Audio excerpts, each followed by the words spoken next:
And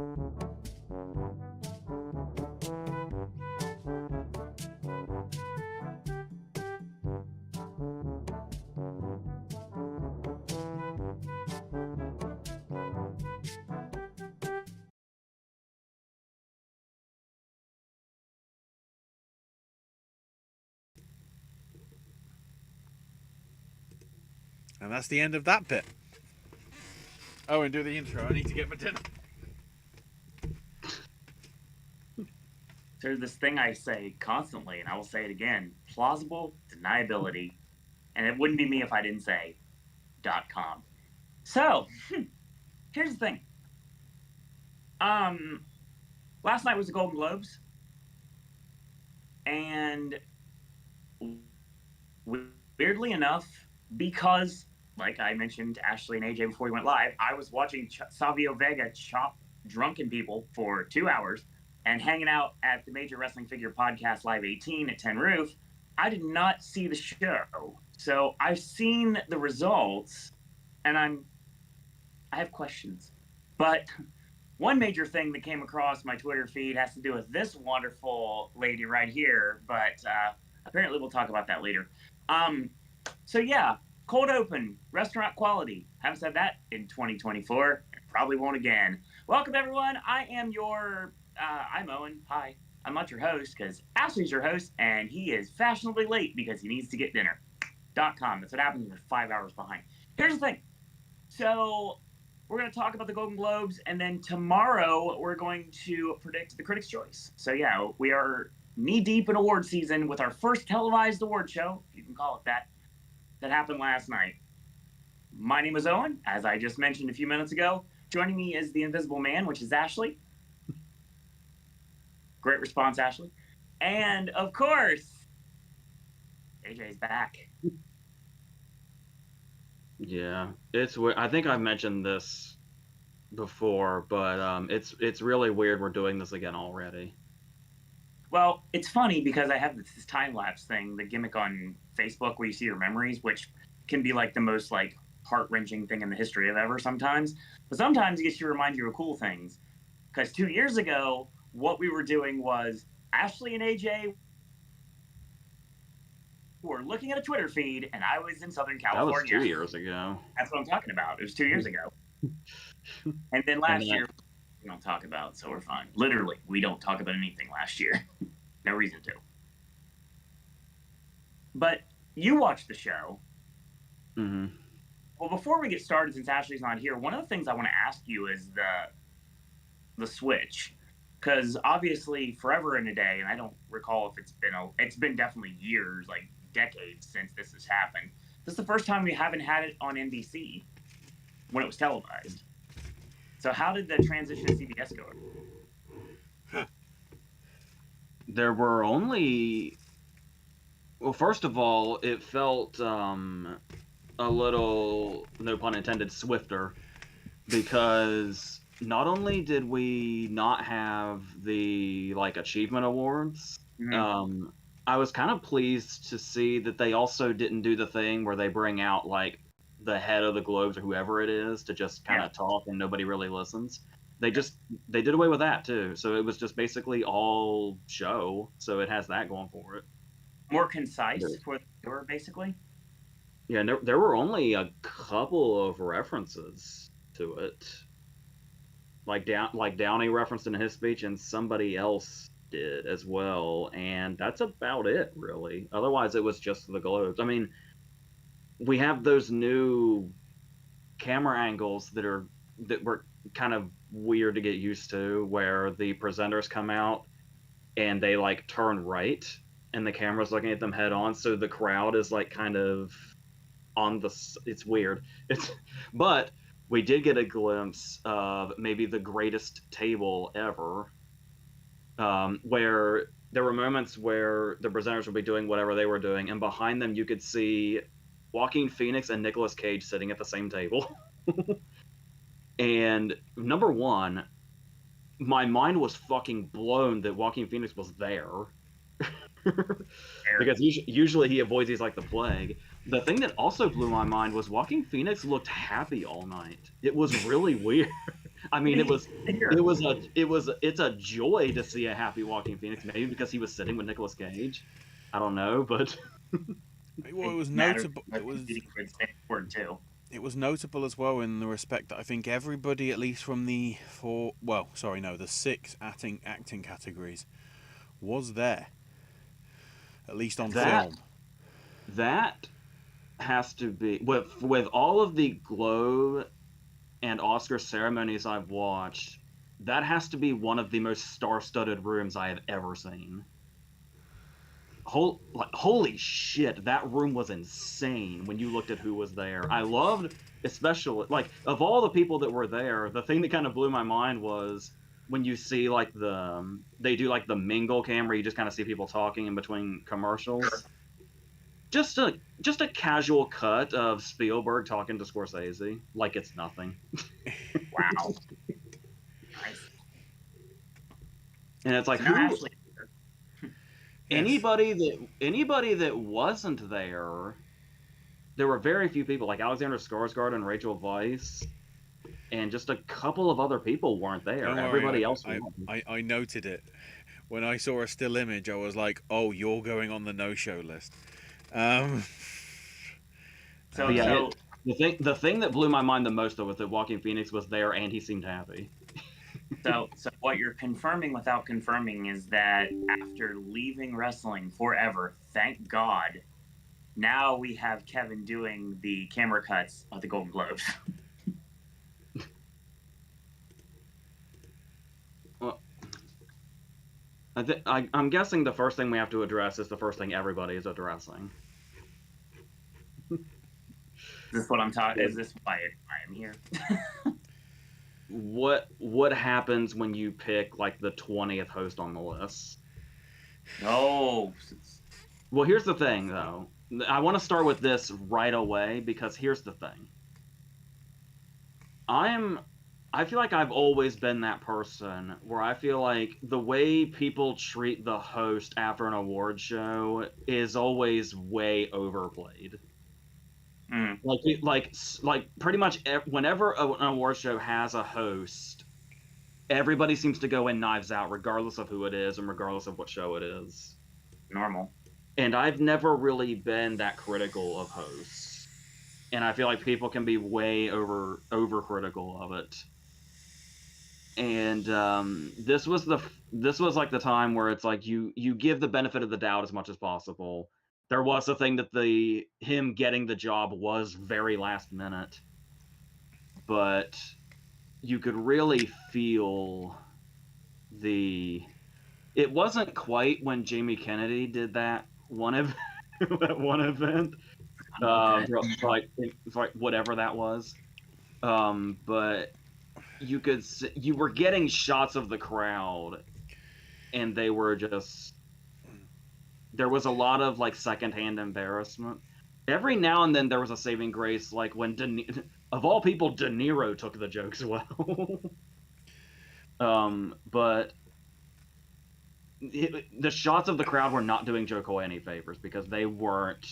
I think a lot of it. Some people were kind of saying this to kind of, clown on him, but I feel like it's actually true.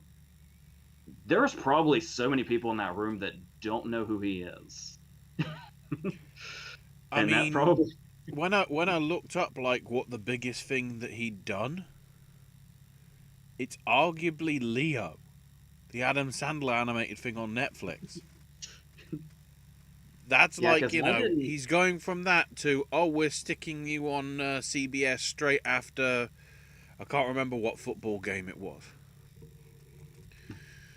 I saw his movie last year.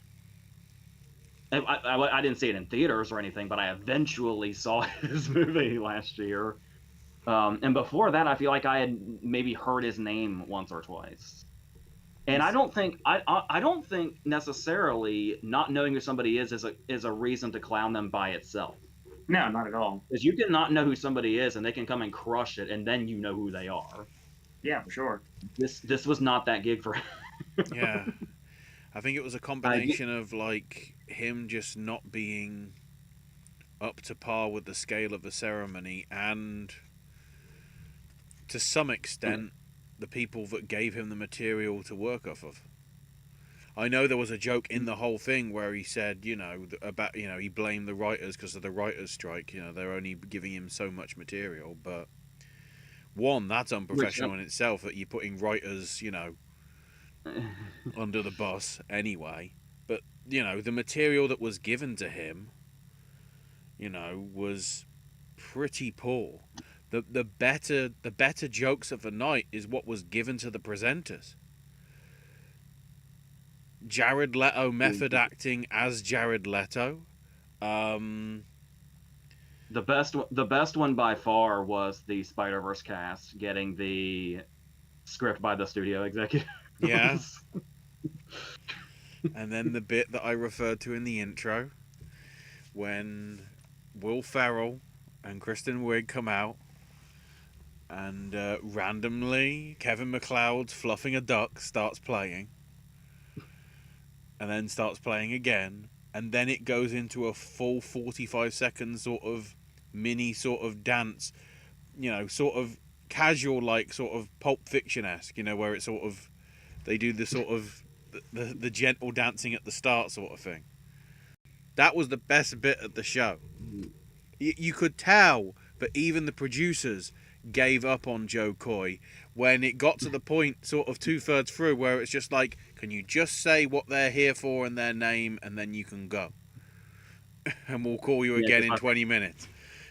My first thought when I heard that Will Ferrell and Kristen Wiig had been paired again as presenters, my first thought was, whatever this bit is, it's going to take a while.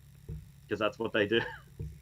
Which it did, but at the same time, Kevin Costner being on alcohol or something, lamenting to America Ferrera about whatever. Like, I'm not old sure man yells at clouds. I'm not sure what that bit was supposed to be. Honestly, I think it would have been funnier if they committed and just actually had Costner do her monologue. But I will say another set of presenters I didn't mind was I thought the laid back way that John Batiste and Andra Day did it, I was fine with too. Yeah, and it was like Andra showing sort of humorous to her, rather than being the serious musician that she's supposed to be when she does the Grammys. Yeah, John Batiste is just like a natural born performer in any aspect, it looks like. But yeah, like I said, I don't want to be that person that hates on the host, and I've tried to never be that person, but you could tell the vibe wasn't there. Yeah, and you could tell early too. And you wanted to root for them, especially when they come out and say like it's their dream to do a job like this, and then it just doesn't. It's kind of like what we were talking about recently, we were talking about Easter Sunday, I think, when we brought this up, where stand-ups can have a particular persona. But if they try to lead a movie or something with that persona from their stand-up, it might not translate. Mm-hmm. And it turns out it's the same thing for jobs like this too, I think. Because to my understanding, what he was doing is pretty similar to his stand-up, which is very specific. So, well, he was one of the very few presenters that I've seen that had a hand mic for the entire night. Yeah, they didn't lav mic him, or they didn't have a microphone. That when he did his monologue, he didn't just like stand at the thing and wave his hands. He had the hand mic whole night. It's Jerry Springer all over again. I mean, because I always go in wanting a host to crush it. I want a host to prove people wrong, because like I said, people come in knives out at a host anyway, regardless of who it is. Sure. And I was really struggling to do that as it went. And I do get also what he was doing when, really in any other, I mean, it's definitely in poor taste, especially what writers were doing this whole year, pretty much. Because it does seem like, if you're bombing, it's a pretty typical go-to joke to say, I didn't write this, and then you move on. Yeah. But it felt less like, it felt like that's what he was trying to do. But the way he kind of went a little further with, it's the writers, it's not me, felt a lot more like panic than like somebody who is in control of the room could find it and joke about the fact that they're bombing. But he seemed to he could tell it was crumbling, and he was starting to panic, and you could tell. We also know that he isn't good at math, because he said, I only got this gig 10 days ago, and I'm like, December the 21st was not 10 days ago, son. It's about 3 weeks, not 2. So yeah, I have sympathy for this outcome, because it can't be easy to do that job and then see the feedback that has happened today. And then, of course, the double standards of production, because the infamous bit, which was the meme and everything, was Joe basically says, we've just followed an NFL game. You know what the difference is between us and an NFL game? There's less shots of Taylor Swift in the crowd. Which immediately cuts to her, and she's like guzzling a glass of champagne with like the most, not disapproving, but just meh face, basically.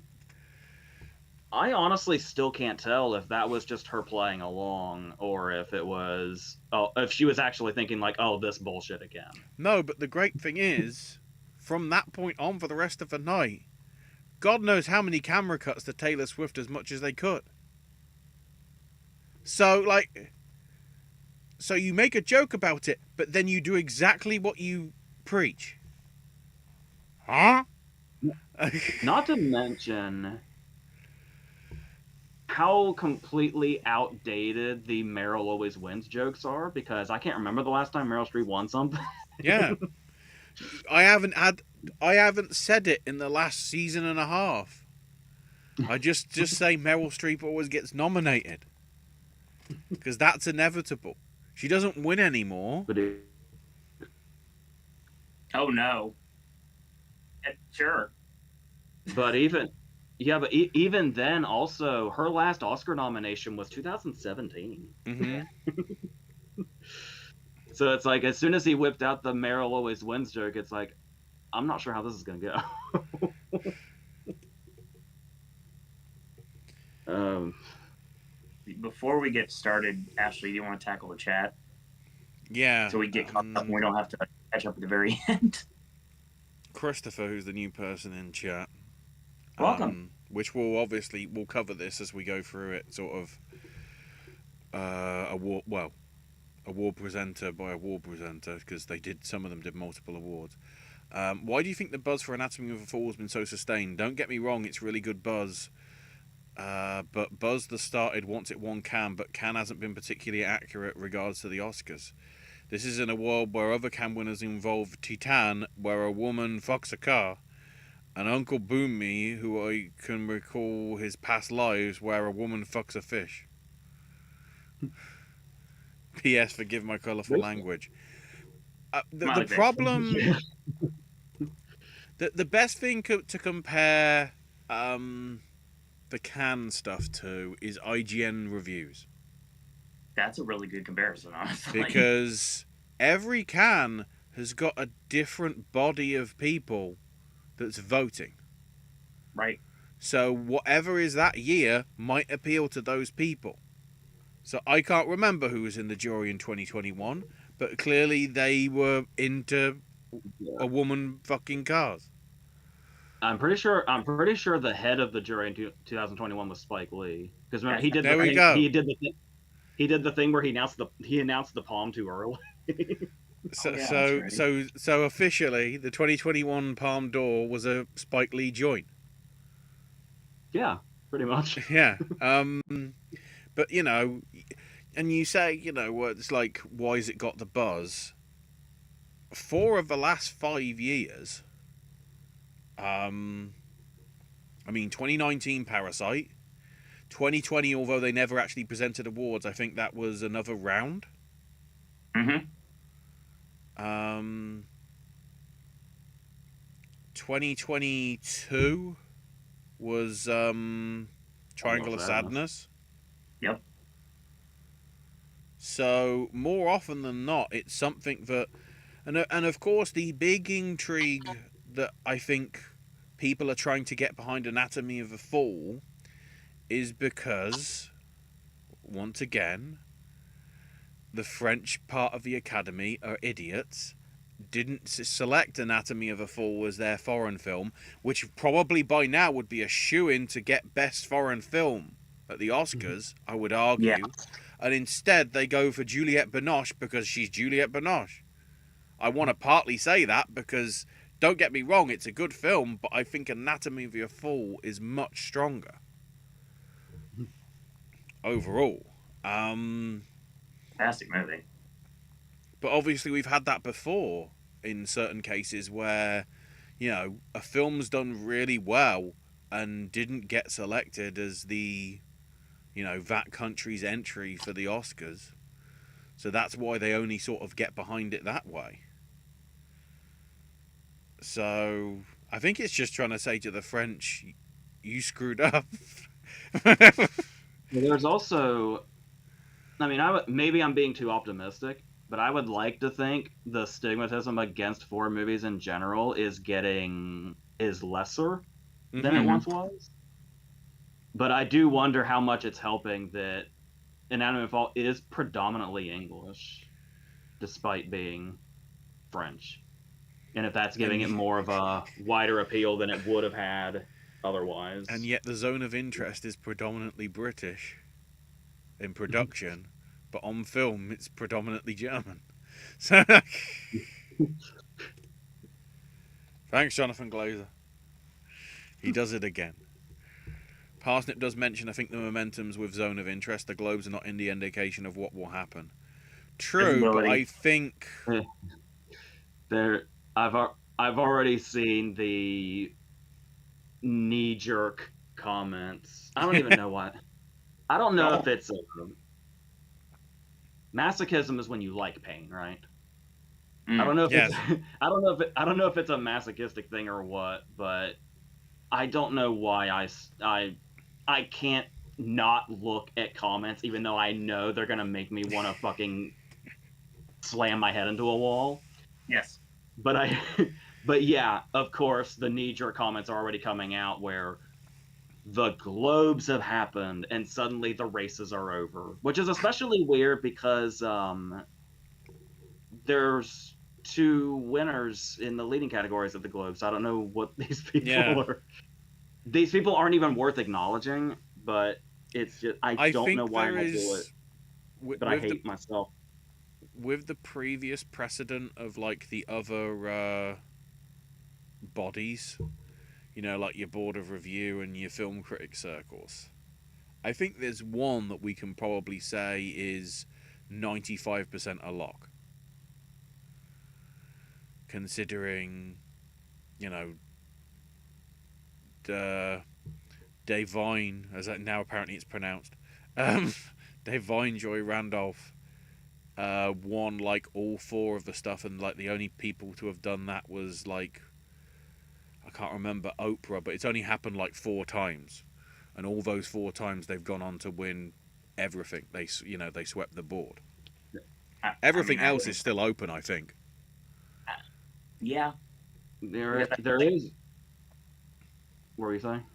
I feel like, again, I had this conversation with someone today. They were asking me about the globes and what they actually matter. I was like, I have to throw out the visibility word. I know I sound like a broken record. Truly, I do not like keep repeating myself, but it's true. It's visibility, and it means nothing until we start seeing the actual industry awards that actually matter. These are the people that vote for the Oscars. People that vote for the Globes, different governing body, and it's a very tiny group of people. The people that are critics, most of them probably don't even watch most of these movies anyway, so they don't vote for the Oscars. But when we get to the guilds, that's when we have to start paying attention to what is really has legs and what's going to actually move on to the Oscars. Like that's like the tomorrow, people visibility. there were a lot of people last night celebrating the magnificent losses of Bradley Cooper. Mm-hmm. Now, I'm not saying Bradley Cooper is going to win anything come the industry awards, but I cannot stress enough how much Maestro is going to be an industry approved movie, because like I said, they've already put their voices out there. I can't stress that enough, the way the industry's talking about Maestro. So people are probably going to try to spin that Maestro is dead after last night. Oh wow, that's and I think those people are going to be really disappointed as far as like Oscar nominations day. Yeah, for sure. They're going to be disappointed. I guess I don't know if it has like a winning strength. The way they're talking about Mulligan, I don't think can be ignored when we get to like SAG and BAFTA. I'm not saying anything's going to happen.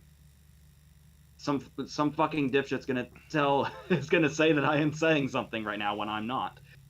But yeah, I'll be interested to see just how much Maestro does when the industry actually happens. So, sure. Which is literally in what, 2 days? Mm-hmm. So, and then PGA is 2 days after that.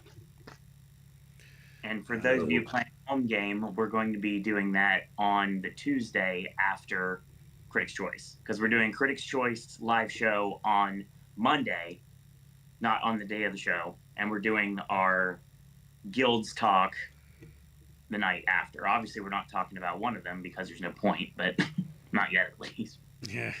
Well, I also want to put it out there. Some of those Bradley Cooper memes were very funny.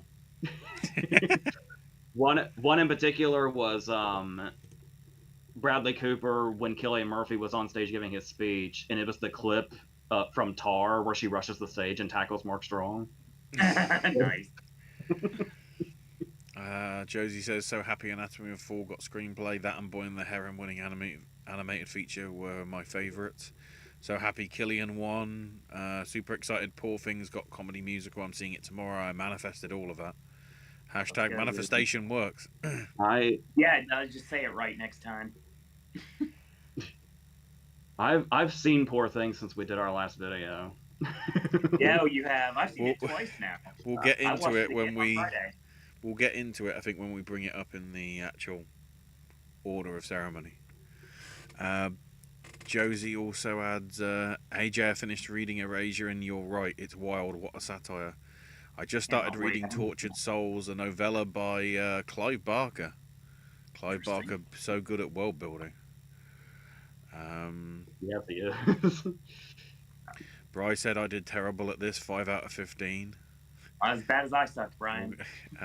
Christopher says I was referring to Anatomy of a Fall throughout the award season. With you, that globes mean little, but it has still seemed to be predicted in many big categories. Because that seems to be the thing is, that seems to be the trend, Chris. If you look at the last 5 years, there's always been a foreign film, either in picture or certainly in director. Hell, that even goes back beyond Parasite. I think the year before 2018 was Cold War, right? Yeah, mm-hmm. I mean Cold War in Roma, but yeah, true. Parsnip says I was 60% for both. I wasn't that happy, but I got some that the panel never predicted. That's fair. I was gonna say the thing that annoyed me about our score between the three of us is that two people I said I wanted to win that I bet against were Downey and Iowa Debris. And if my count is correct, if I had gone with them, me and Ashley would have tied.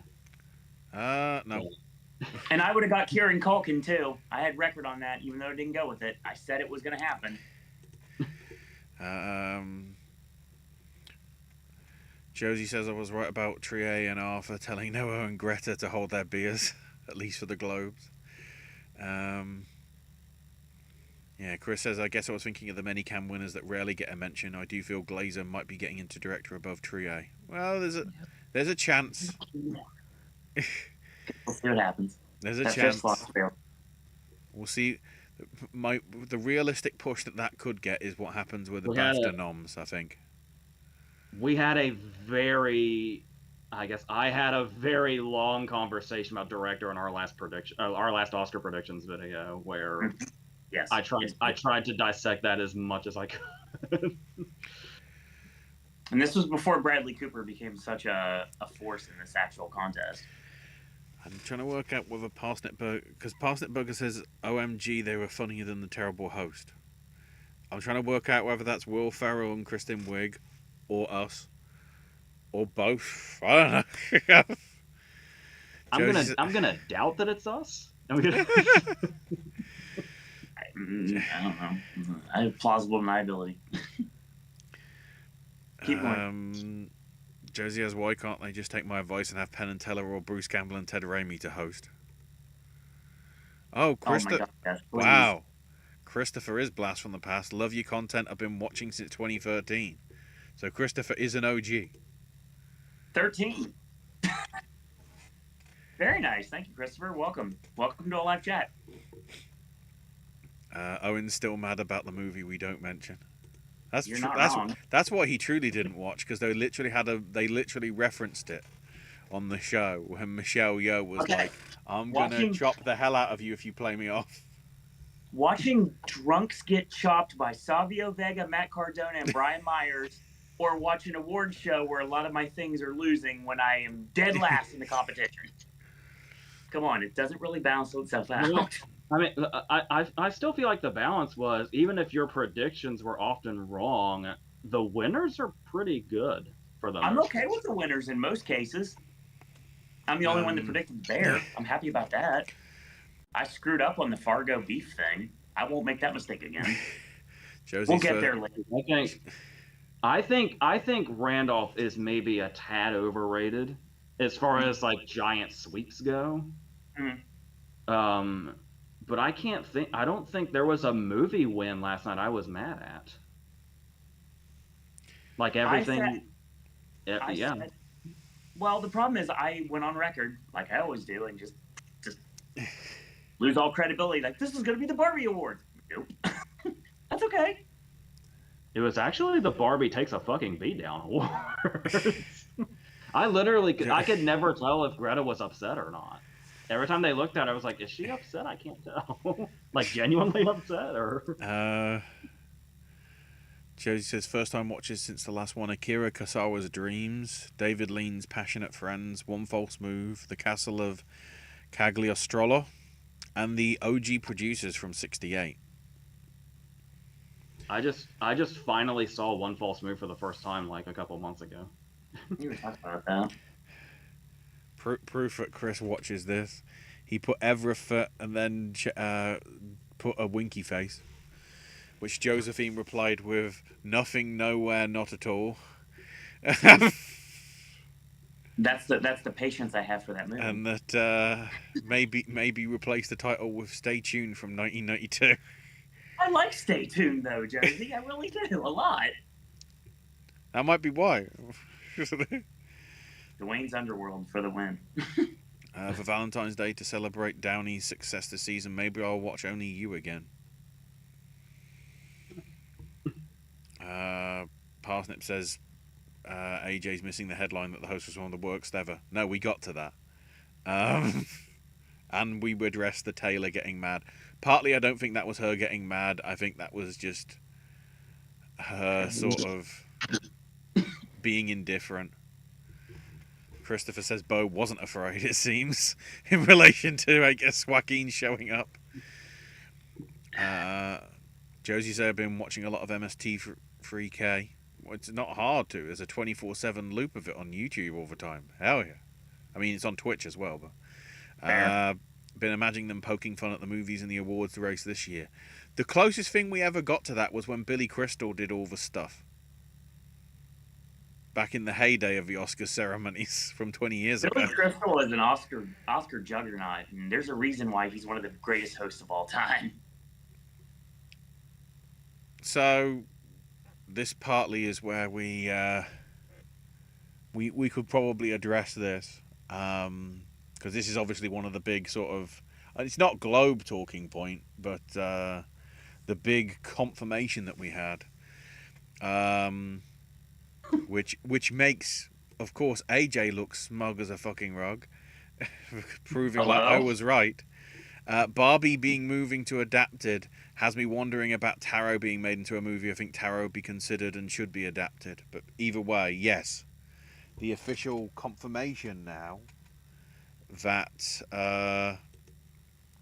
at least only for the Academy, which is just as confusing, Barbie is considered an adapted screenplay rather than an original. I mean, After I just fucking Yes. moved it. both of us did. So does that? I mean, what does that do now? Like, I just learned this, so this is Oh, going to be right. like, let's save that for the next thing. But I'm okay. I've got some Yep. some thoughts on this. Do a little tweak ski when I get Live my reaction. prediction. It's a live reaction channel. Hang on.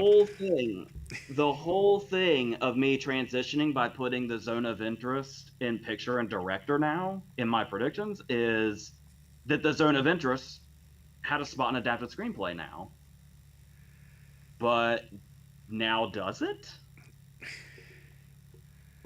Unless You got to see what's strong. well, I mean, I've been saying Killers of the Flower Moon might underperform. Yeah, it's possible. Do I need to really devote myself to that, or because I can't see Poor Things, American Fiction, or Oppenheimer missing, No, not at all. which leaves Killers of the Flower Moon as a potentially vulnerable one, I guess, if the zone of interest doesn't want to leave. It's got to be Killers. There's no other option. Because this isn't gonna. We're not even on the page of does this mean Barbie could get snubbed? I don't think that's the case. Barbie is bumping something out. So I think I know what I'm doing. So when we do our next prediction video, At the that's same what that time, is. though, of course, that obviously means that something gets the chance to move into original now as well. Mm-hmm. Yep. And I've been there's something I could definitely put in there, but I guess we'll see if I do it or not.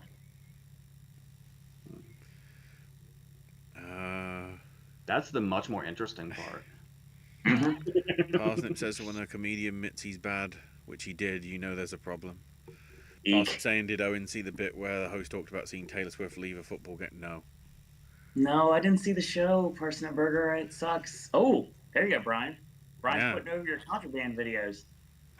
Comrade, stop. Have you got illegal stuff in your vehicle? Do you meet the criteria? In case you think it's simple right now, when we get to later on in that game, depending how far the series goes, boy, it's like I'm gonna need I'm gonna need the bit from blooming It's Sunny in Philadelphia with the pen with the board and all the strings. And like, so it's that, but I have to take that into account, and then it's gonna get complicated, which I guess will be fun or something. We're sharing the revenue with the copyright holders right now. I got 2 notifications about that, actually. Apparently, the music is like the music is under Commons license, so it's revenue sharing rather than direct revenue. At least it isn't demonetized altogether, so at least that's the positive. So instead of getting 5 cents, I'm getting 2.5 cents.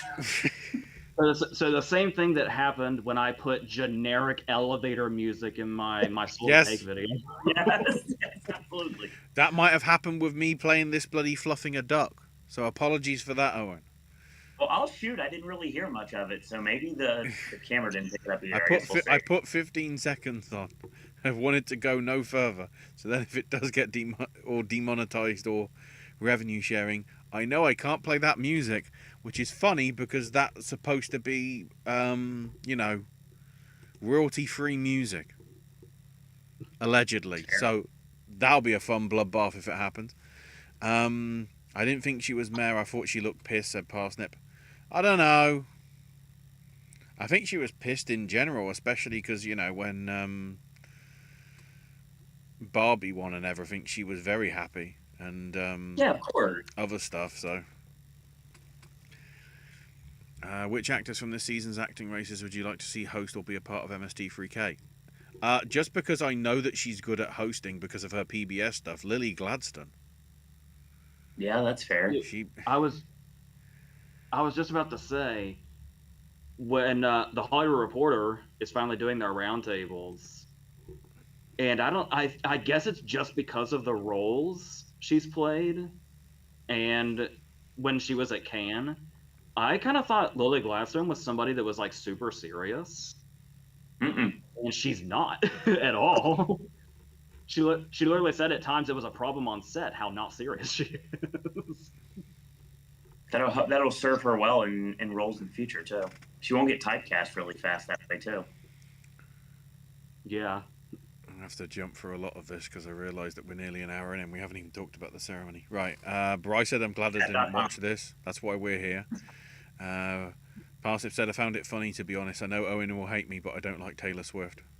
I don't hate you, Parsnip. Honestly, everybody's entitled to their opinion. If you like Taylor, great. If you don't, that's good. I don't mind her. I don't mind her stuff. It's just I don't like the way it was rammed, in a lot of people's faces. But then again, it's partially why AMC might actually make a profit for the first time in 7 years. So absolutely, that's why I'm conflicted, because if that goes wrong, then Odeon cinemas and AMC cinemas go under, and then Nicole Kidman doesn't have a job anymore because Aquaman isn't a thing. Oh, we need a new video. We haven't had one in a year. Come on, bang, bang, bang. Just get a hero. We get her plenty over here apparently. Still, I haven't given up. There's another theater chain that gets Danhausen, for God's sakes. Come on, why can't we have that?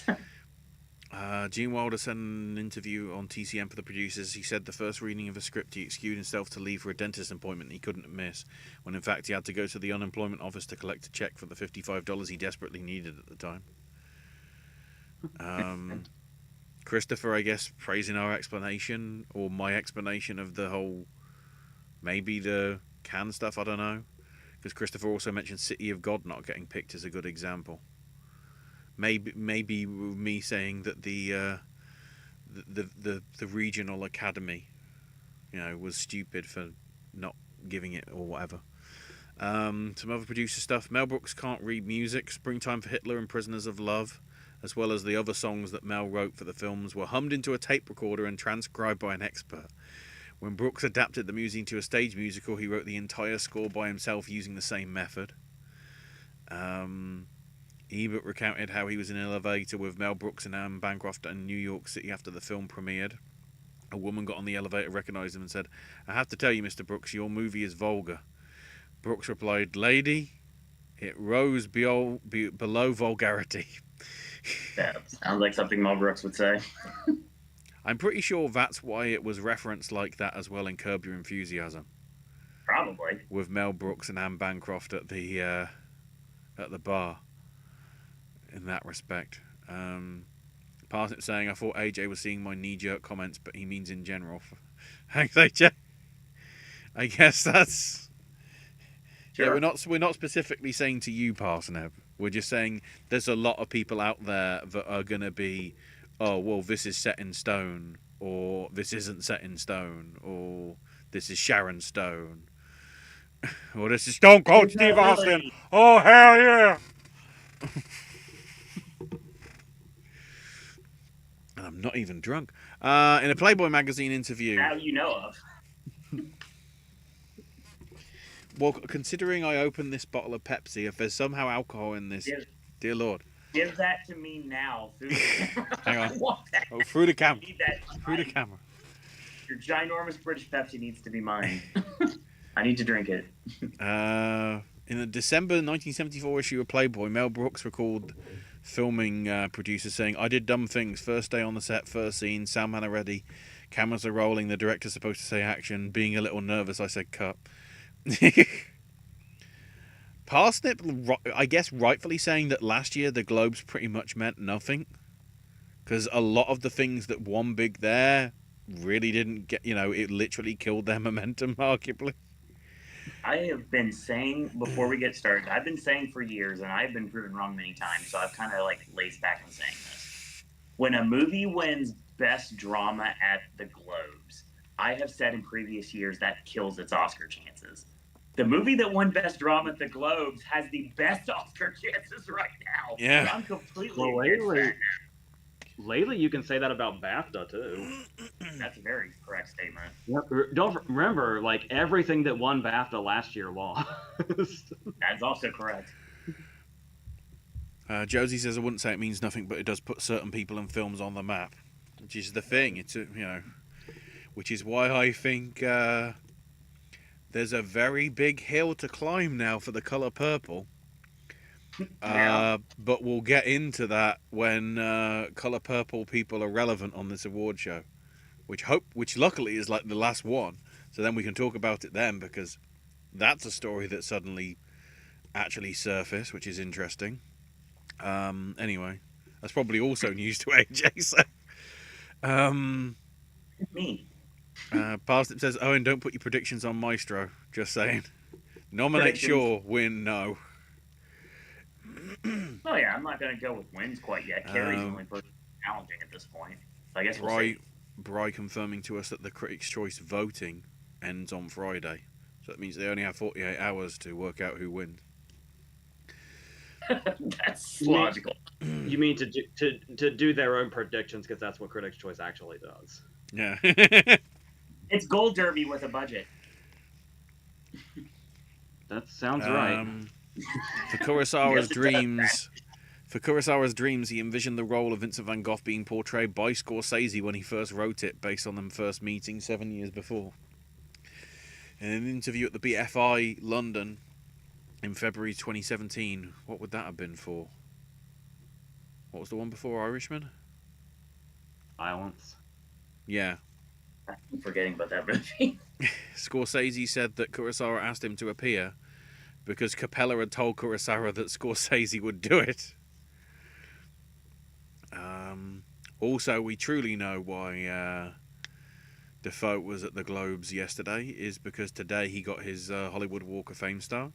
Congrats to him. Josie's also in the 900 episodes of One Piece now. Bryce says Trier and Glazer are most likely going to be getting both in at BAFTA, and Trier could be the top female pick from the jury there. So it's probably likely.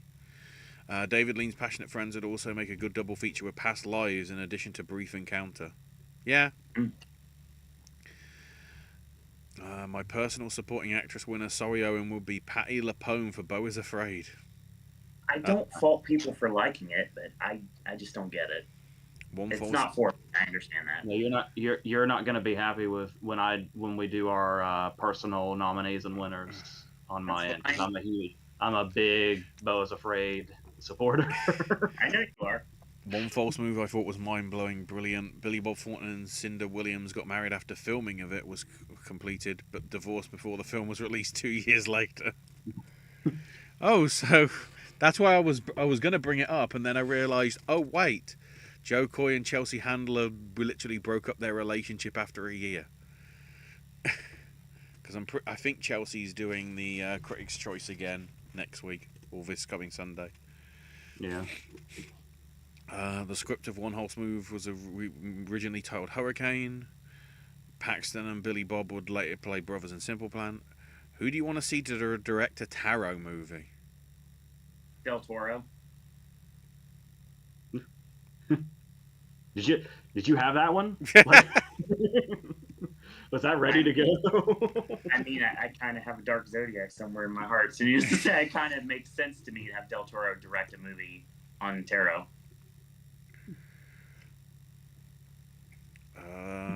Bry saying, I'm glad I stuck with Barbie and adapted since August. Fair play, Pat, Bry. you know what you do. There you go. You hold the... Kudos for not jumping when we all did, Brian, honestly. I'm trying to remember, what was that blooming... what's the film reference where it's just, hold! Hold! That's a lot of movies, Ashley. I'm sure of it. I just hear it a lot in terms of, like, when I see people doing stuff on gaming stuff, I just say hold a lot. So I was like... I have located my chapstick. I'm good now. Part 1 of One False Move takes in a part in Odessa, Texas. Thornton played the football coach of the Perriman Panthers, which is located in Odessa, Texas. Yep. Friday Night Lights. Josie also adds if Barbie misses and pisses off the internet, that'd be hilarious. And then Trie and Harari would really tell Gerwig and bound back to hold their beers. Regarding AJ talking about what Barbie might be dumping out of adapted, remember the Oscars have always had some crazy nominees. This category might be it. Lots could get snubbed. I wouldn't say... Again, this is something we went into pretty heavily in the last prediction video. Was how insane nominations morning is. But I think I know what I'm now that I've sat here and thought about it for a second. I think I know what I'm doing when our next one comes around. Now, with the whole Barbie a little bit, but I should be fine. Adapted, I'm good with. I'm not happy with it, but I'm good with it because I win either way. Bryce saying basically at the Oscars right now, I guess that's right now, originals between holdovers and past lives, but if Trie gets in for director, there's a chance Anatomy of a Fall could get in. Even if it doesn't happen, Trie could win. It's anyone's guess. Josie saying just found out Paul Giamatti's dating his Billions co-star Cara Wong. Yeah, it was brought up in the ceremony. You saw the next comment. Oh no!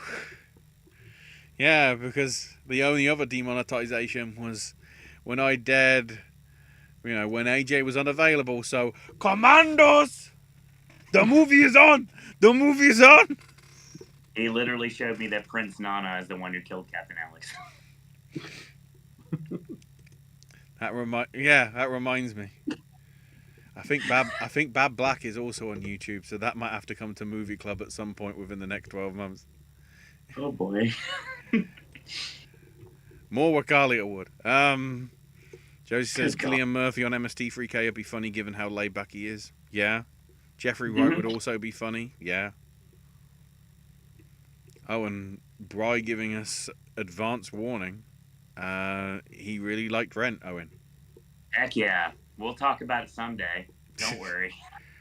It's coming eventually. I feel there'll be a lot of... I'm indifferent about it because I don't know much about it. But Parsnip has said, Gold Derby can rot in hell.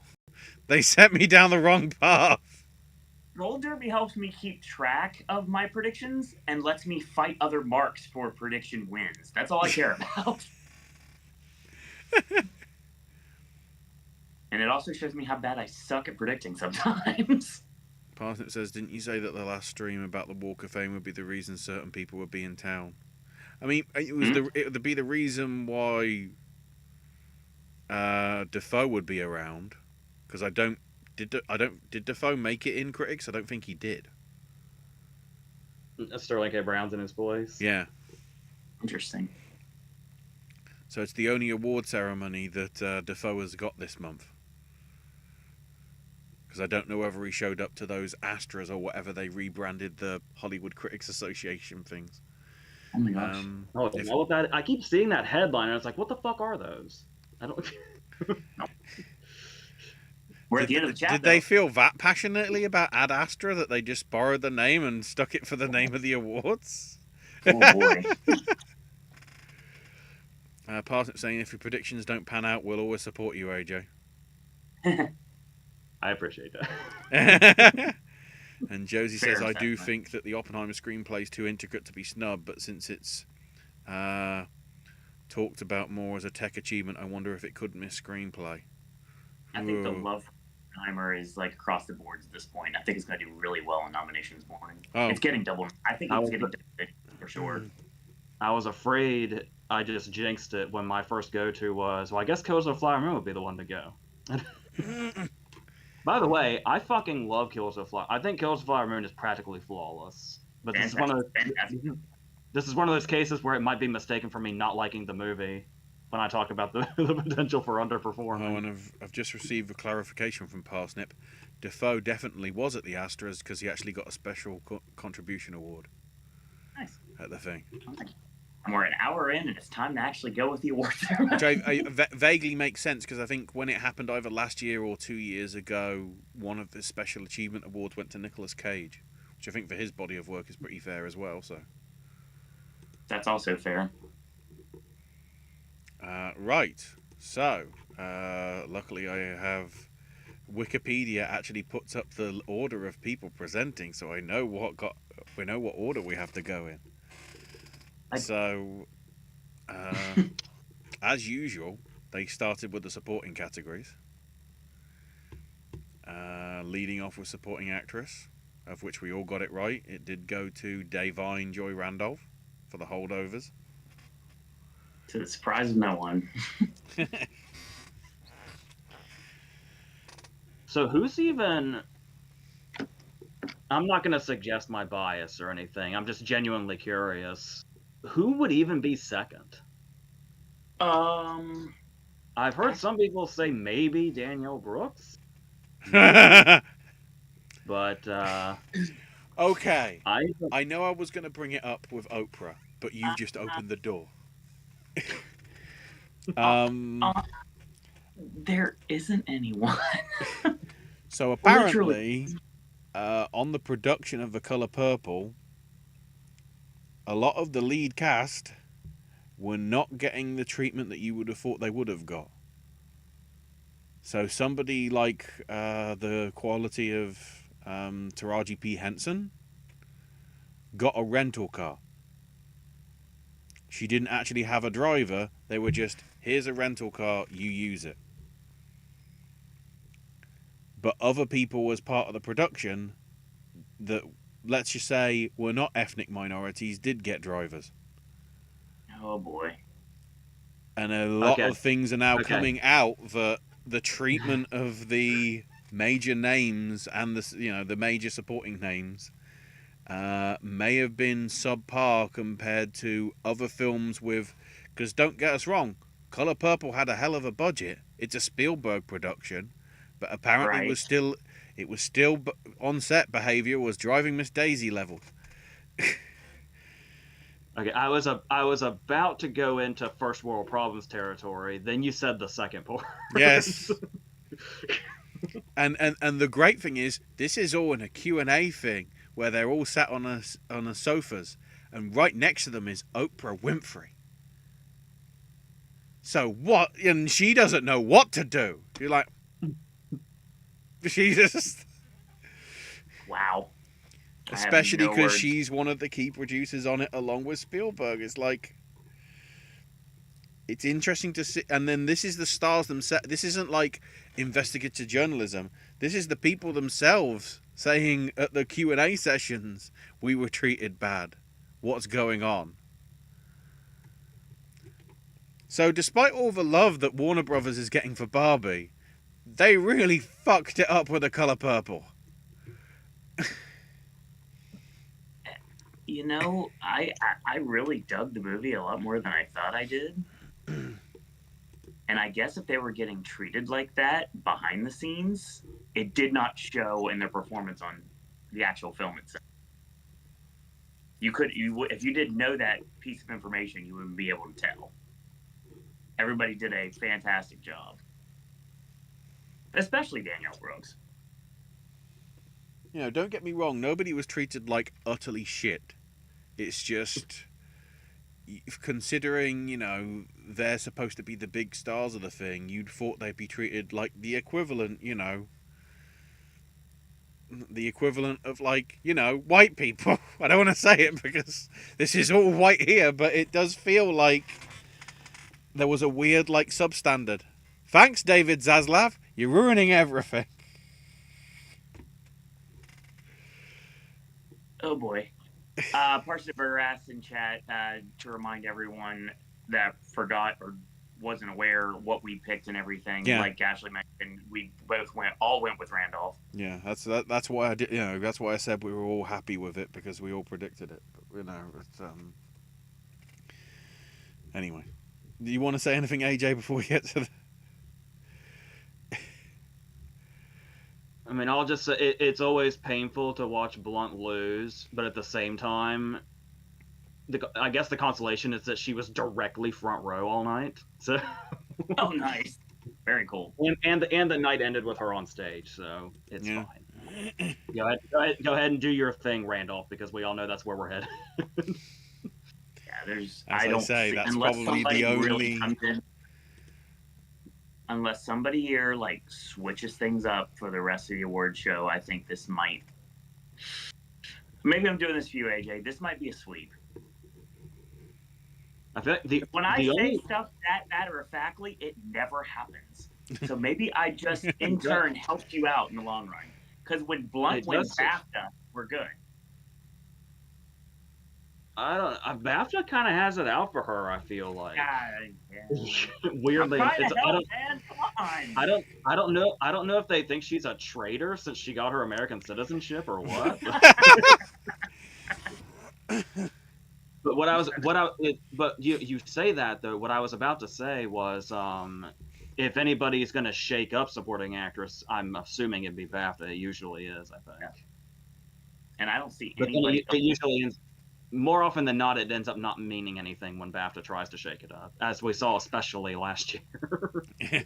I mean, the only other options here would be a big-time resurgence for Pike, which I 100% support. Or this goes Julianne Moore route. Pike's got to get nominated before we even have that conversation. Because I'm not referring to any fact that any world that we exist in, that Jodie Foster is in this competition at all. We're not going to let that happen. No more Naiad. No, down with. I don't need to watch that movie. I don't have to. You cannot make me. I will not. I have. Did we?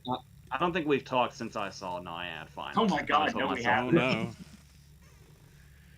No, I mean, there's not really anything to say. It was kind of what I was expecting. It's one of those cases where it's like, you can tell they were probably more meant to direct documentaries. They're another Ava DuVernay. Oh, where no. they should probably just stick to documentaries. Have you seen Whereas, like, you could tell, the question I kept having was, how do you even do that as a movie? And you could sense the flourishes. The flourishes I could get, you know, like in a particular context, but it's like, it felt like, how do you make this a movie? We're going to have to liven it up somehow. So let's put in the hallucinations and stuff like that. Ooh, and it felt less like an artistic choice and more of a, well, we've got to adapt this for the screen somehow. Yeah. The performances are very good though. I wouldn't nominate either one of them, but yeah, they're solid. All right. Rhys Ifans is really good in it too. Not a name I see brought up anywhere, so I guess we'll see.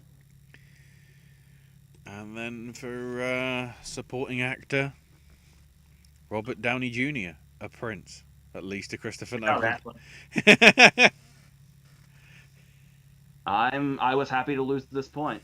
I wanted Downey to win, even though I thought they might go the Gosling route. I've been wanting Downey for like what Divine Joy Randolph is doing is what I wanted Downey to have been doing all season. You predicted Downey, didn't you?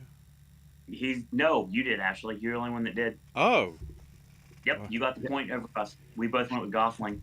Oh, that's something I need to copy and paste and remove then.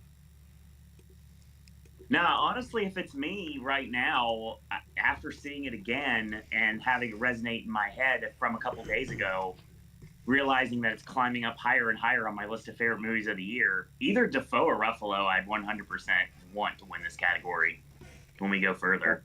Ruffalo, I would have been perfectly okay with. I love Duncan. Oh my god. This is a really good category. I would have been fine with Melton too. I don't have any point of reference for Melton yet because December is nowhere near me right now. It'll get here eventually. Quite yet. I'm not as passionate about Melton as certainly not as much as I am Downey, and not really as much as I am Ruffalo either. But if he had won, I would have been perfectly okay with it. I mean, honestly, I don't know anything about Melton's performance, but I can honestly say everybody in this category is deserving. And I will agree with you. I agree with you more after watching the movie for a second time. I definitely see why Dafoe needs to be in this list. So remember that conversation we had over the phone that I kind of went back on? I might have to go into it.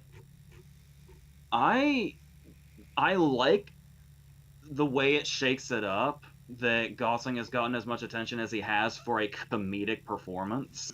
Sure. And I feel like that should get more appreciation, kind of based on that alone, that he was able to do what he did with a comedic performance. Right. But I still don't really have any passion towards him. Like, if I had to rank these Globe nominees, he would be last to me. But that's not to say anything negative about him. Just I mean, I can't rank Mountain, so he's dead last because out of proxy because I've not seen the performance yet.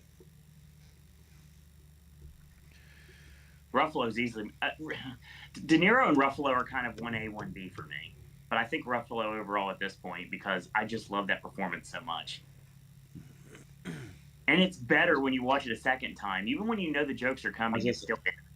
I was going to say, let me know when you want to have the Poor Things conversation, and we'll have the Poor Things conversation. I'm totally good with that. Maybe when we get to, like, picture for comedy, we'll go into it. I'm good with that. But now comes the beef portion of your full-course meal. Ali Wong getting Best Actress in a limited series, and Stephen Yeun getting Best Actor. I went against Owen going too far on the Fargo train. Yeah, I should have realized that wasn't going to happen, and I won't make that same mistake again. That being said, Juno Temple, Rachel Weisz, and Woody Harrelson did not want to show up. So they knew before I did. Great. I have to mark. My first thought when I saw he wasn't there was Woody Harrelson's probably just stoned on a beach somewhere. Yeah. Accurate. More than likely. Hold on. So we just do those four the first ones, correct? Yes. I'm trying to keep track of everything. Mm-hmm. I suck right now. So then we went to the supporting television stuff, which this doesn't make sense considering all the reviews that the final few series of The Crown got. Yet Elizabeth Debicki still wins the award for Best Supporting Actress for playing Diana. AJ. I pulled that right out of my ass. Yeah. Yes, you did. we believe you 1,000,000%. It was wrong to go with Christina Ricci and very wrong to go with anything Ted Lasso. So my Hannah Waddingham prediction was. It's crazy thinking about it like that. God, I did that thing that happens every time. Debicki won, and I was like, I'm feeling good about tonight, and then I missed the next. Because it continued afterwards because Best Supporting Actor went to Matthew McFadden. We all Succession. Considering, I mean, for people that hadn't watched the series, he gave it away in his acceptance speech. The Globes have a bad habit of that because Jennifer Coolidge did the same thing last year. Referencing, that Tom was CEO now. Yeah, I didn't say this because I was afraid of spoilers when we did the prediction video, but I don't know about you guys, but that was the only reason I picked him was because I've never watched the show, but I knew that. So I was like, because of that, it's like, I'll go with him and see what happens. Which is why I should have gone with stuff later down the line, but we'll get to that. So I'm trying to keep it in order. Owen's having a semi-rough day. Understatement of the decade. At this point, I'm perfect. I got all 6 correct. Why did I count wrong? No. Yeah. Well, hold on. Yeah. No. Hold on.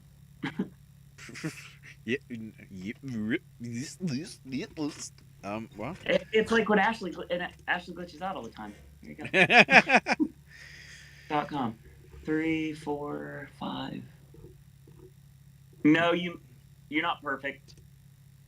First off, you're not Kurt Hannig. Rest in peace. Oh yeah, because I missed on supporting actress. Yeah, so that's 5 out of 6. At this point, you and AJ were tied at 5, and I had a measly 2 points.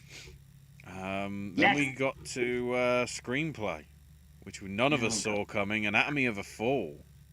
Good job. I'm okay with that win. Yeah, I love that win. When I saw that going in, I was like, wait, does this mean it has a chance of getting drama? Because if it's getting in for like some of the major tech things, I got too confident in my actress prediction, where I was like, "Oh my god, I think it happened."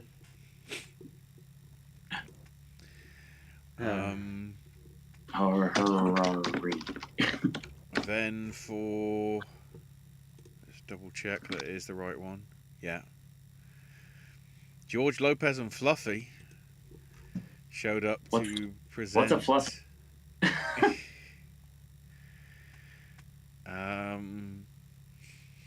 To present best male comedy TV actor to Jeremy Allen White for The Bear. Of course. Yeah, am I crazy, or do the Globes usually tend to mix it up and be a bit more unpredictable, whereas the theme of the whole night was drama was all one thing, comedy was all one thing, and miniseries was all one thing. And drama was a lot of same things as well. They also look through each year, AJ. They like to win different shows every single year. You don't really see many repeat performance wins in the Globes. I noticed that when I was doing my research. If I had predicted all of the TV right, I would have thought I was playing it way too safe. Fair. But that's how. I don't know whether this. Out. I don't know whether this includes the fact, though, that obviously we now have 300 people across 75 countries rather than the barely 100 that we've had in years before. Still not even 500 people. It's a very small Yeah, but we've still increased the numbers by triple. That's true. So you might get more common expected consensus now rather than seeing as many surprises. Possibly. Accurate. Continue. Then we move up to Jim Gaffigan, who actually did a better stand-up routine than Joe Coy did.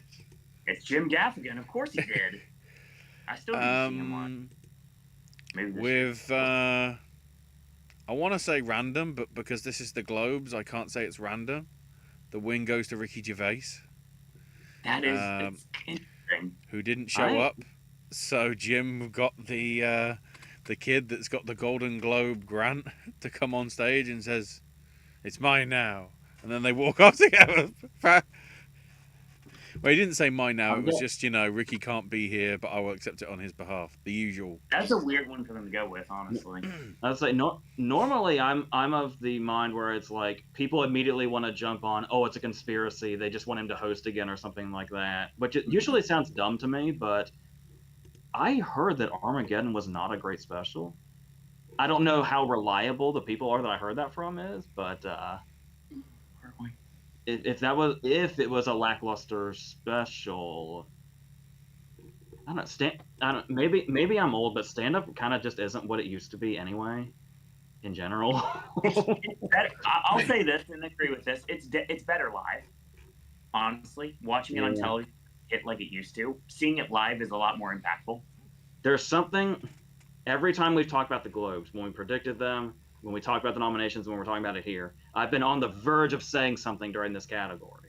And because people are fucking nuts, I've held back. The question is, is this going to come out now or is it not? Because I don't want to antagonize a very annoying group of people. I will sit here with my chapstick. It's what. No, not coming out. All right.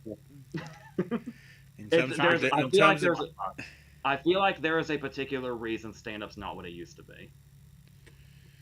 And like I said, I'm afraid I would antagonize a very annoying group of people if I said what that reason is. There is quite literally a dose of Buckley from last weekend, that actually focuses on exactly that. So I understand. In terms of it's a certain group of comedians. Yes. That have basically killed what stand-up is. Oh, forgot to mention, as Parsnip was saying, Still, on screenplay, AJ and Owen both went with Barbie. I went with Oppenheimer, and then for the stand-up stuff, myself and AJ went for Chris Rock. Owen went for Trevor Noah, which I was thinking that was feasible as well, considering God knows how many adverts for the Grammys on CBS hosted by Trevor Noah. I was like, oh. I didn't know that. And of course, AJ went with Jason Sudeikis, and Ashley and I both went for Gary Von Erich himself. I guess well, never mind. I just like how you keep back. I was gonna say, I feel like they don't do the thing they used to do as much anymore, where they go for the show that's ending, but Succession. So it's like the Adele joke never from mind. John Fay Wolf videos. Well, I didn't go with everything with Succession. You know, it obviously didn't get supporting actor or actress. So. Let me just get this little piece of frustration out. Sorry, supporting actress. My bad. Got supporting This, actor. This group of comedians I'm talking about, they're basically killing stand-up. The thing that makes that the most frustrating about the fact that they're killing stand-up is that they think they're God's gift and they are the golden age of stand-up, when they are killing it. I'm gonna leave it at that. You know, if you know who I'm talking about. We can keep going now. Wow. I didn't know George Carlin had that much of an influence from Beyond the Grave, but there we go. If only. They fucking wish. Yeah, no lie. 100% correct. I will keep laughing because I was the only one that predicted Anatomy of a Fall getting foreign language. Past Lives, not a good night for AJ and Owen. Not at all. Not that this matters at all. The Globes. Let me stress again. Not that this matters at all. I'm just saying, Past Lives is really racking up critics awards lately. Which is really nice to see. Like I said, not that means jack shit. I'm just saying it's nice that it's getting. I'm just pleased to see it's in the picture. Well, yeah. Which means that tomorrow we could very well be talking full about it. I've made that mistake before, where it's like, well, what are the Critics Awards saying? That's what Critics' Choice would say. But no, because Critics' Choice is hardly the critics. They're hardly, dare I say, real critics. I kind of. We could be voting for Critics' Choice. Literally. I kind of find it fascinating because of the nature of the award season. We literally go from like the smallest to the biggest, because we have a few hundred for the Globes, maybe 1,000 or so for Critics' Choice.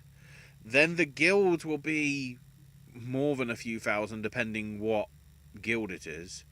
Then BAFTAs is probably somewhere in the region of like,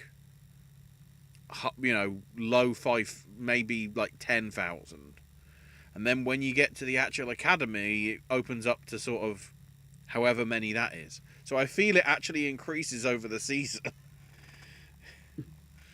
So it's tougher to get an Oscar than it is to get a Golden Globes, because there's more votes in the pool, so you've got more convolutedness of like vote splitting and everything.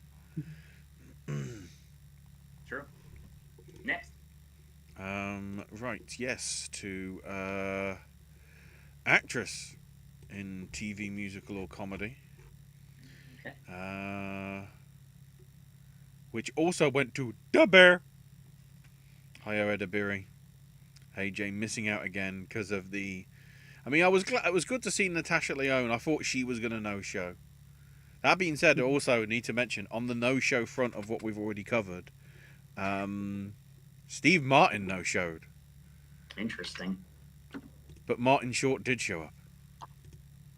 Yeah, I was gonna say my first thought was, oh, he must be out doing something with Martin Short or something. Oh wait, Martin Short's here. I don't know where he is. I'm trying to work out whether he no-showed because he's playing into the storyline where season 3 of Only Murders in the Building ends. Tough shite. No refunds at gmail.com. If you know, you know. I only know because you told me. Exactly. Fantastic. If you get a chance to see them live, definitely do it. Yeah, I don't watch The Bear, but I was rooting for a Deborah just because I like her in general, so that was nice. But yeah, I bet against her, so fuck it. Thank you, Mean Gene. Let's go.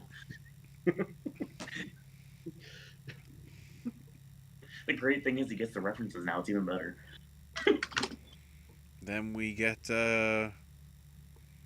Jane Foster, and I can't remember what role she was in Black Widow. Natasha's sister, presenting the animated film award, which went to The Boy and the Heron. No love for Spider-Man Across the Spider-Verse, like we all predicted. I don't. Where the book, The Boy and the Heron was much more of a BAFTA move. If they were shaking up the race at all, weren't the Globes the one that went with Missing Link randomly? Yep. And I think the BAFTAs did as well. Which I know Brian is a fan of, but I think he might be the only one I know. Okay. I'm sure it's going to come out this season, and I'm going to stop it before it goes anywhere. I don't hate Spider-Verse at all, but I'm not disapproving if it loses. I don't dislike Boy and the Heron at all. It's just not my type of movie. It's just some things just don't gel for me. Weirdly enough, nothing in this lineup really jumps out at me as something that I want to see win. The only thing that I don't want to say this because this is going to get some heat. Screw it. So, Mario would be okay, but I don't think it's going to happen. And the only other one I like on this, I like Elemental. It's not going to happen, but it's the only one out of this group I would pick if I had to go with something. The thing that's always missing from these is the Turtles movie. Turtles movie's not here. Weirdly enough, I feel like Trolls Mine needs to be here over some of the others. What was the one that I put down? Needs to be here over Wish, I would think. What was the one that I put down in August? Hang on, I'm hoping I get Vindication when the Annie nominations come out this week, but I don't know. Speaking of government, what to talk about? Yeah, there was a film like in the summer that came out, which I guess would be classified as the G-Kids one, the first Slam Dunk. Yeah, I think which I've heard a lot of good things about, and I'm surprised it hasn't got more recognition. I'm hoping that's what the Annies might do, but it'd be nice if Turtles does slide in here. I would be okay with that. I also see. I've only seen like 2 stills from it. Other than that, I don't even really know what it is. But I've seen Robot Dreams pop up. I have seen that pop up myself.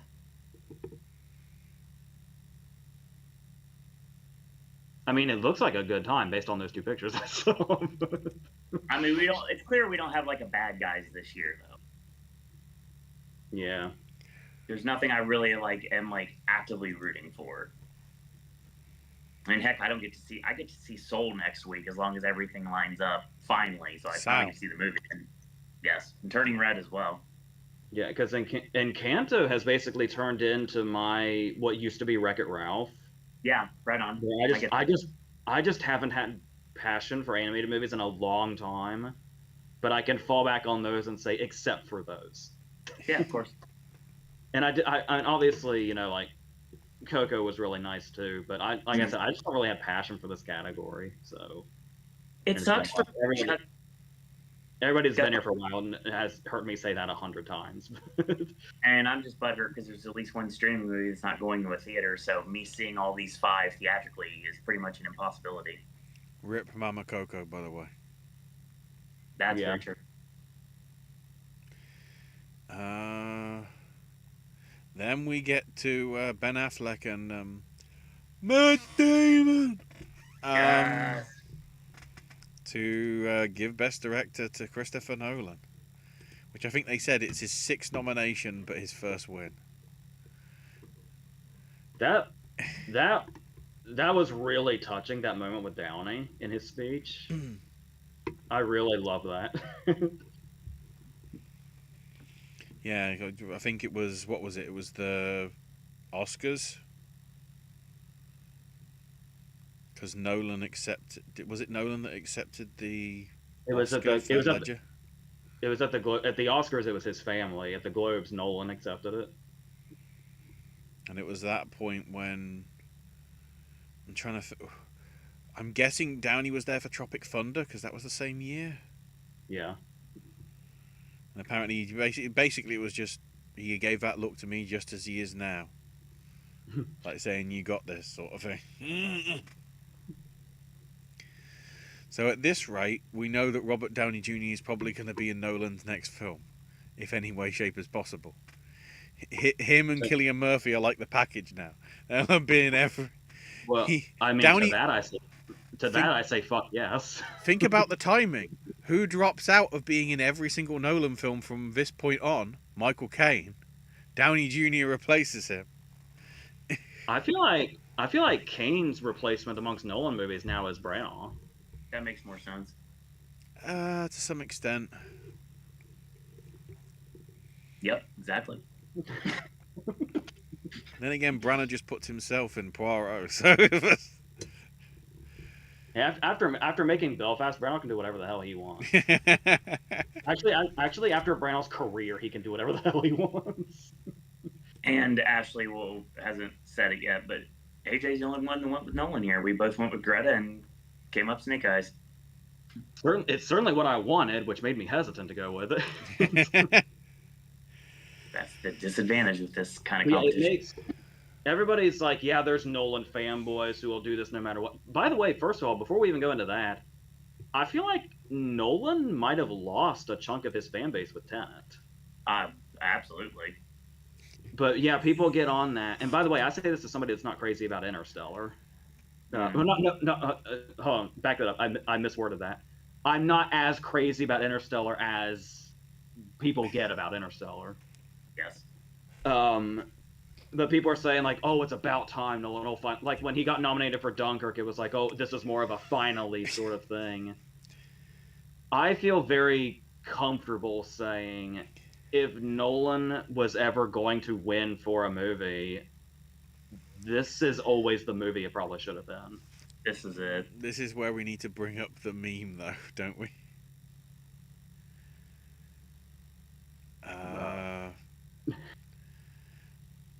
Where Nolan, in one of the acceptance speeches at one of the ceremonies, brought up his Peloton thing that he was with.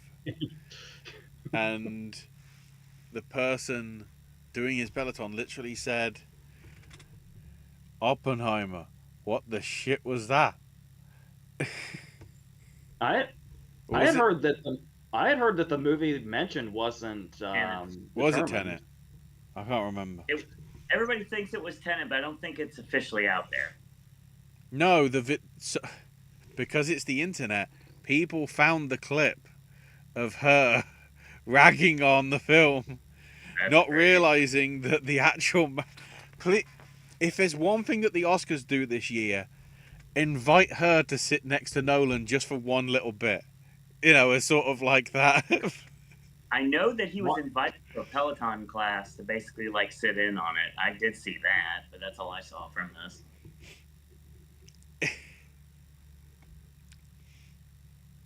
Yeah. That's enough said. Move on. Next. We still have chat to deal with after this too. So thanks everyone for leaving comments in chat. We'll get to you guys and girls in just a few bit. We could That's bring not even a little bit. This is where we could bring up the film that maybe I see this week because it finally opens here. Best Actress in Musical or Comedy. Yes. Emma Stone for Poor Things. Let's freaking go. Come on, AJ. Let's go. It's time. Well, I will say, first of all, the first thing I want to mention is after seeing it, I became a little obsessed with the soundtrack. Oh, And Michael yeah. Levi, yes. the track I've been really obsessed with is the finale and end credits one. Oh, yeah. So, oh, and you don't know this. That's what they played whenever Poor Things won. Yeah. That's amazing. And it was the most triumphant wins of the night based solely on that. It's like that Just same bit watching of the music as roll well of was that used music. for that same bit of music as well was used for Oppenheimer over and over again as well. And the thing about Poor Things with Me that's just really interesting is this is that time of year where we're putting together our top tens and stuff Oh, like yeah. that. And before I saw Poor Things, I was really happy with what my top 10 looked like. And I'm not entirely sure Poor Things can break into it, which is weird because do you got anybody that's like here, even in the chat, have those moments where you get just like obsessed with one thing for a while? Where it's like after I saw the movie, it's like I'm not sure it's gonna break into my top 10, yet I feel kind of obsessed with it. I'm watching like all the interviews, I'm rewatching clips, I'm listening to the soundtrack, and I'm just like in it. So, I'm like in Poor Things right now. But it's weird to me that I feel that way. I feel like that's like that's coming from a passion. So you'd think it would definitely be like one of my favorite movies of the year, but I haven't figured out if it is or not, despite the fact that I'm just fully in it, which is it's this weird feeling. I feel like it's one. If I see it again, I'll be able to really. I think that's why I'm like desperately trying to get a taste of it, rewatching the clips they've posted on YouTube and stuff like that. But yeah, it's it's one of those things that it's like that's why I love Lanthimos, especially now. Is a couple of years ago I was saying this about the tragedy of Macbeth, which is you look at that movie and you kind of can't believe it exists. You can't believe that somebody was able to actually have this in their head and put it on a movie screen. It's the kind of thing where it's in your head and then it's like, can I completely get this? What sacrifices am I gonna have to make putting this from the image in my head to the screen? But you get the vibe. This is exactly every single detail is what Lanthimos saw in his head. absolutely. And it's like, how? And it's like even the moments where you can tell it's green screen, you can tell it was never intended to be otherwise. Mm-hmm. It almost looks fake on purpose when it looks a little fake. But there's also a shitload of real sets that are gigantic and detailed. Definitely. And it's just this whole. I feel like you could really overuse the word surreal when you're talking about that movie, which is something I would totally do.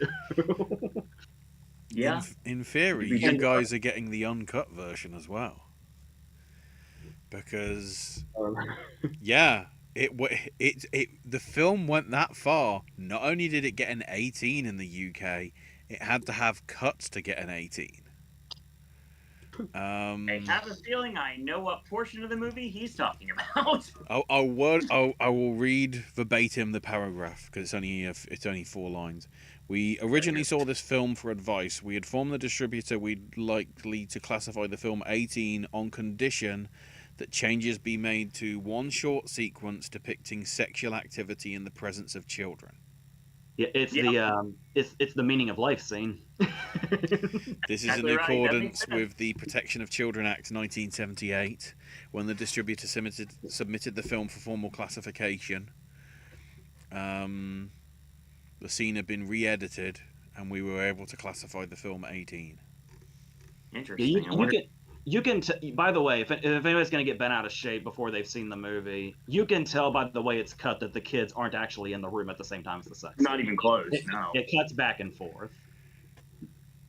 They're not in the scene the same time, so you can tell they're in a room. If that was going to be the case, I don't think Emma Stone would have agreed to the same. No. But yeah, it is officially an 18 over here.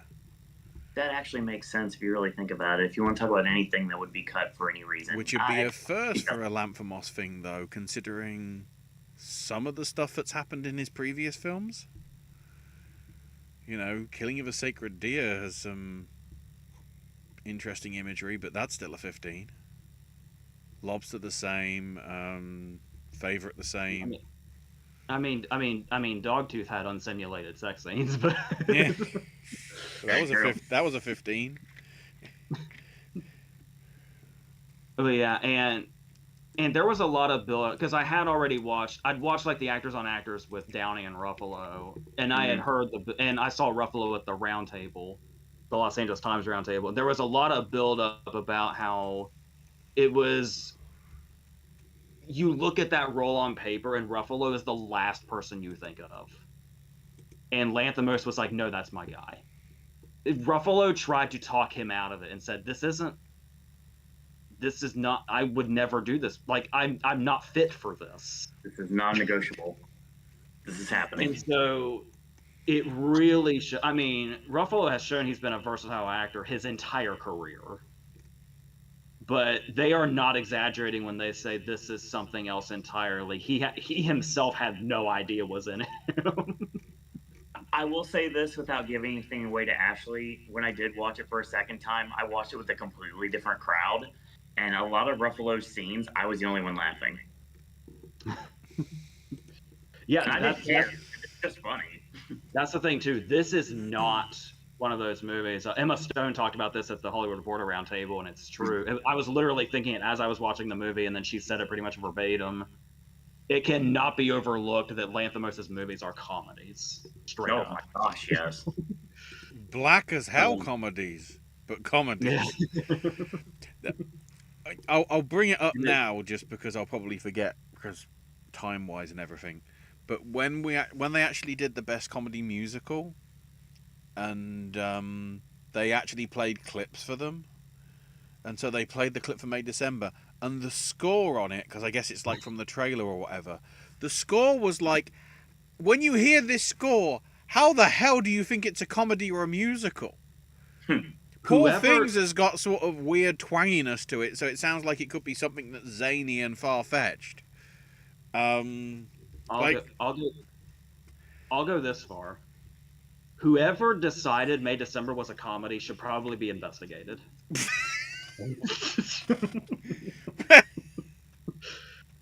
like really deep dive investigate those people. Because I looked into it because I'm trying to get everything ready so I get the list of, the precursors when it comes to the Oscars. I had a look at the list of, the Costume Designers Guild and the Set Designers Society. In both, Barbie is considered sci-fi fantasy. Barbie Land, I get that. To an extent, I buy that. Yeah. I wouldn't say it's the genre, but I could certainly say it's potentially a. And also, weirdly, Wonka is in sci-fi fantasy for Set Designer Society, but not comedy musical.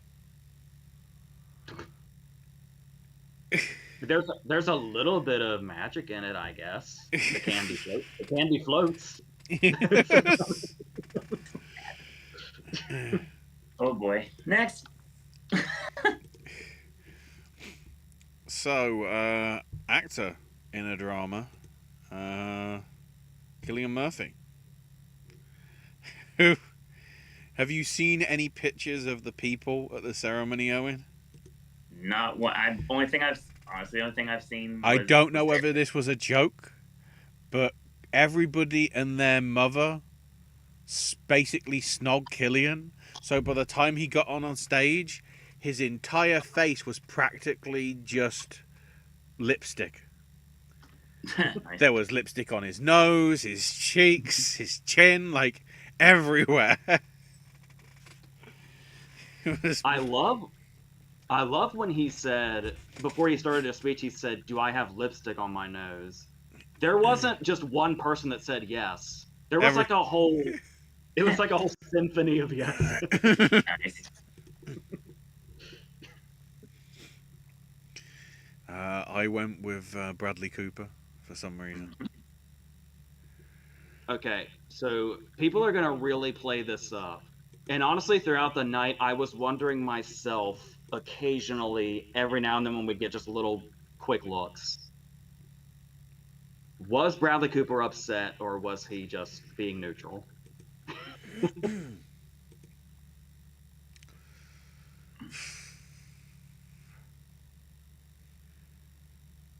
I can't answer because I didn't see the show. Because I feel like a lot of people love to play that up because people just love drama. Of course. And they will create it anywhere, especially online, like it lives there. But there were every now and then there was a cut to him where I was like, "Is he upset?" I mean, because he was really instructions in front of everyone several years, so I think he'd probably be used to it by now. I'm gonna respect anybody to an extent that has that much passion for making movies. Certainly. But I also totally get how it's turned into a meme, that he's been really trying to play up the narratives of, I worked on the script for 6 years, I worked on the voice, Bernstein was inside me, I've been wanting to be a conductor since I was 6 years old. And it's like, when you look at the memes, it's like he kind of has it coming a little bit. He's Jim Carrey. He's Jim Carrey, Man on the Moon. Yeah, and I think we can all agree that that documentary did not make Jim Carrey look very flattering.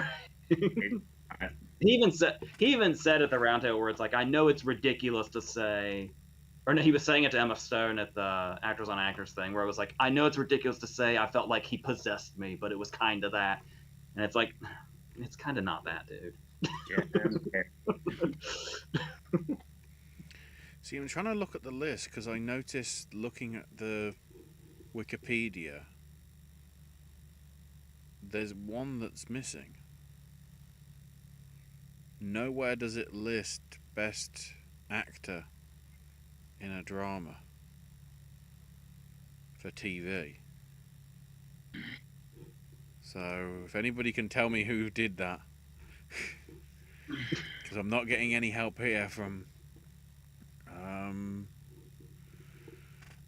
I'll bring it up in a little bit when we get to. I think I'll do it with the other one anyway. Next comes the music stuff. Okay. Best original score went to Oppenheimer, which AJ got correct. Not I surprising. went with Spider-Man, and Owen went with Killers of the Flower Moon. And I stress again, that was just a lucky guess because it could have been any of them. Yeah.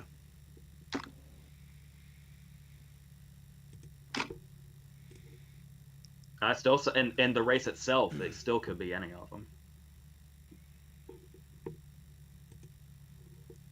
And then for best original song, it looks like the momentum is definitely there. What Was I Made For? From Billie Eilish. Technically the only actual award with parity with the other award ceremonies that's actually going to be here, so sort of the only one for Barbie. But it's a good track. Yeah. The amount of times that they used it in everything. When they had the montage in the various bits for both cinematic achievements, which we'll come to next, and then comedy musical, they played the Billie Eilish track. They didn't play Dance the Night Away or I'm Just Ken. They went with the Eilish track, so it's more impactful in context of the movie and also in context of the song itself. I did say Barbie was going to do well, and again, I was proven wrong. But the thing about it is that I always knew that it was getting original song. I just picked the wrong. I just went with the choice that I thought they might go with instead of the choice I knew that they would.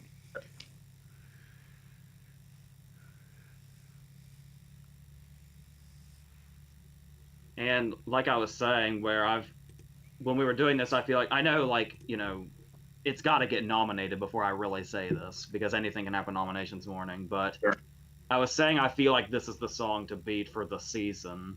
Mm-hmm. And it's still just like, is that going to be a record that's ever beat if a 22-year-old has 2 Oscars?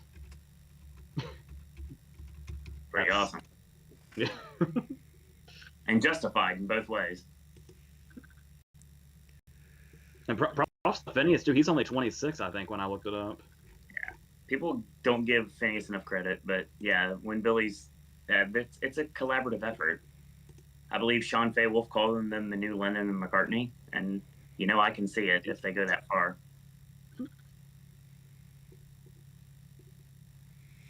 I thought so. We have missed it. Along with comedy actress. Is it in here? Or did I just miss it? Yeah, on here it's just listed as Costner and Ferreira just did comedy TV actress. They also did drama actor. Because I think this was also the one of the key moments of the night. When was this in the lineup? After what? Along with comedy TV actress, so it was So actress after. Then this and then animated. It was after Io Idibiri. God dang it! I gotta change the order. Hold on. Hey, Wikipedia isn't up to date. Who knew? Oh, it's okay. You know who came through and saved my ass? Fucking Gold Derby, because they had the list of what was. Damn it. Again, keeping track of your predictions. That's how things work. And to be fair, I said Kieran Culkin. I just didn't commit to it. Mm-hmm.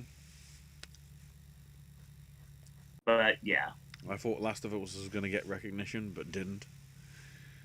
Just in general, you went with, and that's why I bring it up, because Kieran Culkin won, and his big thing was, I won, Pedro, not you. And then Pedro just like a stupid sad face, as if he's really upset about it, but clearly not. Did drama series get next for actress before animated? Is that what the issue was? No. Or is that later? It's much later. Of course it is. Go ahead. Well, it's not much. It's much later from where it was presented in the list. All right. Cinematic box office achievements next. Yeah, Mark Hamill doing this. Yeah. Which they rightfully acknowledged. He was also in The Boy and the Heron, so whatever. Not I watched, but sure. So, what they really could have done here, instead of the whole song and dance of nominating 8 movies and playing long clips for all of them, ratings, they could have just said, here's an honorary award to Barbie for being the highest grossing movie of the year. That's all they had to do. That's too much of a Spirit Awards thing to do, and they didn't want to do that. I'll take that back. That's an MTV Movie Awards thing to do. Yeah, because I predicted Swift because it was the most unique way to have made money this year. Sure. Or like I said, the other option would have been if Barbie and Oppenheimer tied. Sure. But no, it just went to the highest grossing movie of the year. That's basically, because the big question I had was, what are they awarding? Who's getting it? Does anybody even have a trophy for this? Because I was trying to figure it out last night. I was like, well, if Barbie wins, I could see Greta getting it. But if the Eras Tour wins, I could see Swift getting it. So who is it going to and for what?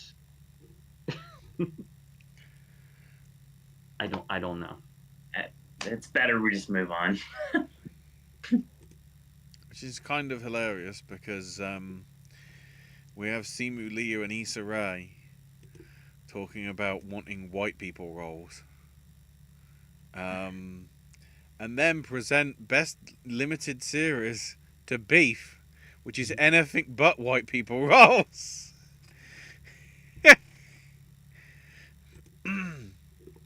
I won't make that mistake again. Yeah. Though, to be fair, every time Beef won, all I could think was, well, at least Bill Hader's getting screen time. So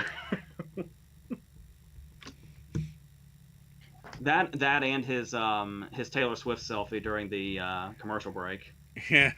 But by the way, am I wrong, or when you read her lips during that exchange, is she the one that instigated that selfie? Probably. Maybe. It's like it's not Bill Hader got a selfie with Taylor Swift. It's Taylor Swift got a selfie with Bill Hader. I think it was for his daughter, but still. Of course, the other lip reading bit, at least because I never properly saw it, because at the time I was trying to go to the spreadsheet and go, right, did they no show? No. Right, come back. No, they didn't. When Lawrence was brought up for her nomination for No Hard Feelings, she mouthed at the camera, "If I don't win, I'm leaving." And then when she lost and Emma Stone won, she was just like, "Yes, go girl." She was like the Meryl Streep meme, like, "Yeah, you do." And speaking of musical comedy, Owen went right with the bear. Yes. Ted Lasso getting absolutely nothing, meaning that I guess not always do final seasons matter. Unless it's Succession. Because for a while, I feel like the trend was always they either go for the show that's on its first season or the one that's on its last season, and it was kind of rare that something in the middle would continue. This is why I'm going to be fascinated by the Emmys, because if the Emmys go with Ted Lasso because it was like 4 or 5 months ago, it's going to be like so out of sync with everything else. Yeah. I mean, obviously the exceptions being like The Crown and Game of Thrones won a little too often. Possibly, yeah. I don't know. There's examples for everything, which is why predicting TV is impossible. Accurate. Then we randomly jumped to Best Actress in TV Drama. Okay. So painfully obvious in retrospect. She was the first person I ruled. She was the first person I ruled out because she seemed too obvious. As I said, considering the whole season was about the king being appointed by the kingmaker that was the queen, if you will, we should have all seen Ceres not coming. I think we did. We just ignored them. Yes. We just thought it'd be something else, you know. Owen thought it'd be an Emma Stone double win. I thought Last of Us has got to get something, right? Right? And then I guess because of what happened with last year and season 1 of 1923 doing... No. What was it that... Oh, no, that was Yellowstone. Nope. Sorry. Your point is moot. It's still Taylor Hackford. That's true. As far as I know, there's the one with Costner, the one with Sam Elliott, the one with Helen Mirren and Harrison Ford. Yes. Ashley, Last of Us did get something. It got a House of Horror Nights last year. I mean, yeah, but exactly. I am wary for next year because I know how some people feel about The Last of Us Part 2. As it's now dubbed. All of a sudden, the original one is now Part 1. It's literally become like the second Rambo film, although that's weird in itself, but whatever. And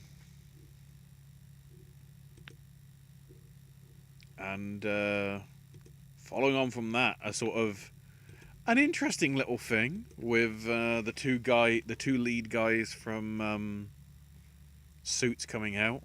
And then the 2 other women that aren't Meghan Markle coming out. No. Pretty much saying, weird how we get recognition years after the fact when we should have got recognition before.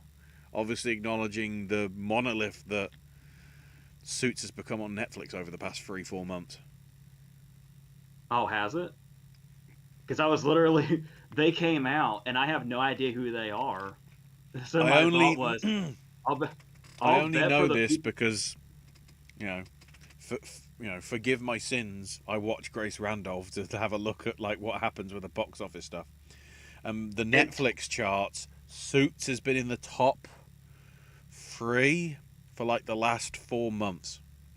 Is that show that got kicked off USA? Yes, but now that it's on Netflix, Netflix, people are watching it on there, and it's getting better viewers than it did on USA. or Peacock or whatever. Yeah, Raw will get better viewers when Which they is go now beginning people to think, are we gonna get a reunion? Considering everything gets a reunion pretty much nowadays. Seinfeld, on, let's go. So is it going to be the new Office where it finds life on streaming and nobody shuts the fuck up about it for the next 10 years? Possibly. Yes. Because my thought when they came out was, I'll bet the few people that watch Suits think this is a really big deal. But I guess that's not. I guess more people are. Yeah. Whatever. New releases sometimes have struggled to get number one because of people binge watching all the seasons of Suits. So in the comedy for two is still comedy joke, in a retrospect, AJ, it's just basically like Darwish in Las Vegas.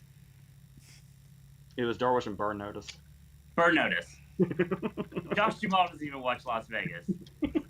It's the second part of the line. The fact that you confuse all of those makes perfect sense to me. Because it's like if you were to ask me the difference between Suits and Burn Notice, I couldn't tell you, except Jeffrey Donovan's in one of them. Jeffrey Donovan's on Burn Notice. That's what I know. This is where I need to get my Baby Driver glasses and do the CSI Miami meme of what's his name, David Caruso or whatever, just doing that. Yeah. It's like that stupid meme with those fake sunglasses that come on the guy's face all the time.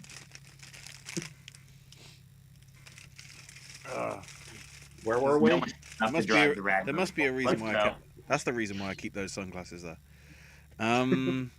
Succession won, let's go. Yeah, Succession got best TV drama. That was a guess, by the way. Worth noting, Brian Cox and Jeremy Strong were the other two.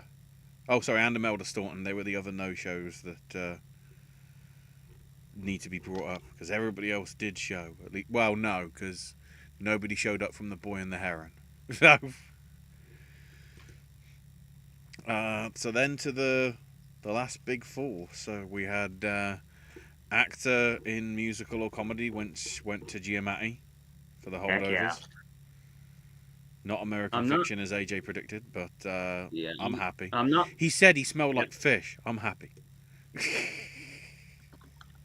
It was interesting to me that there was no connection made that Will Ferrell had just made the hot sushi joke right before Giamatti came up, and then Giamatti made the fish reference to the movie, and there was no connection made.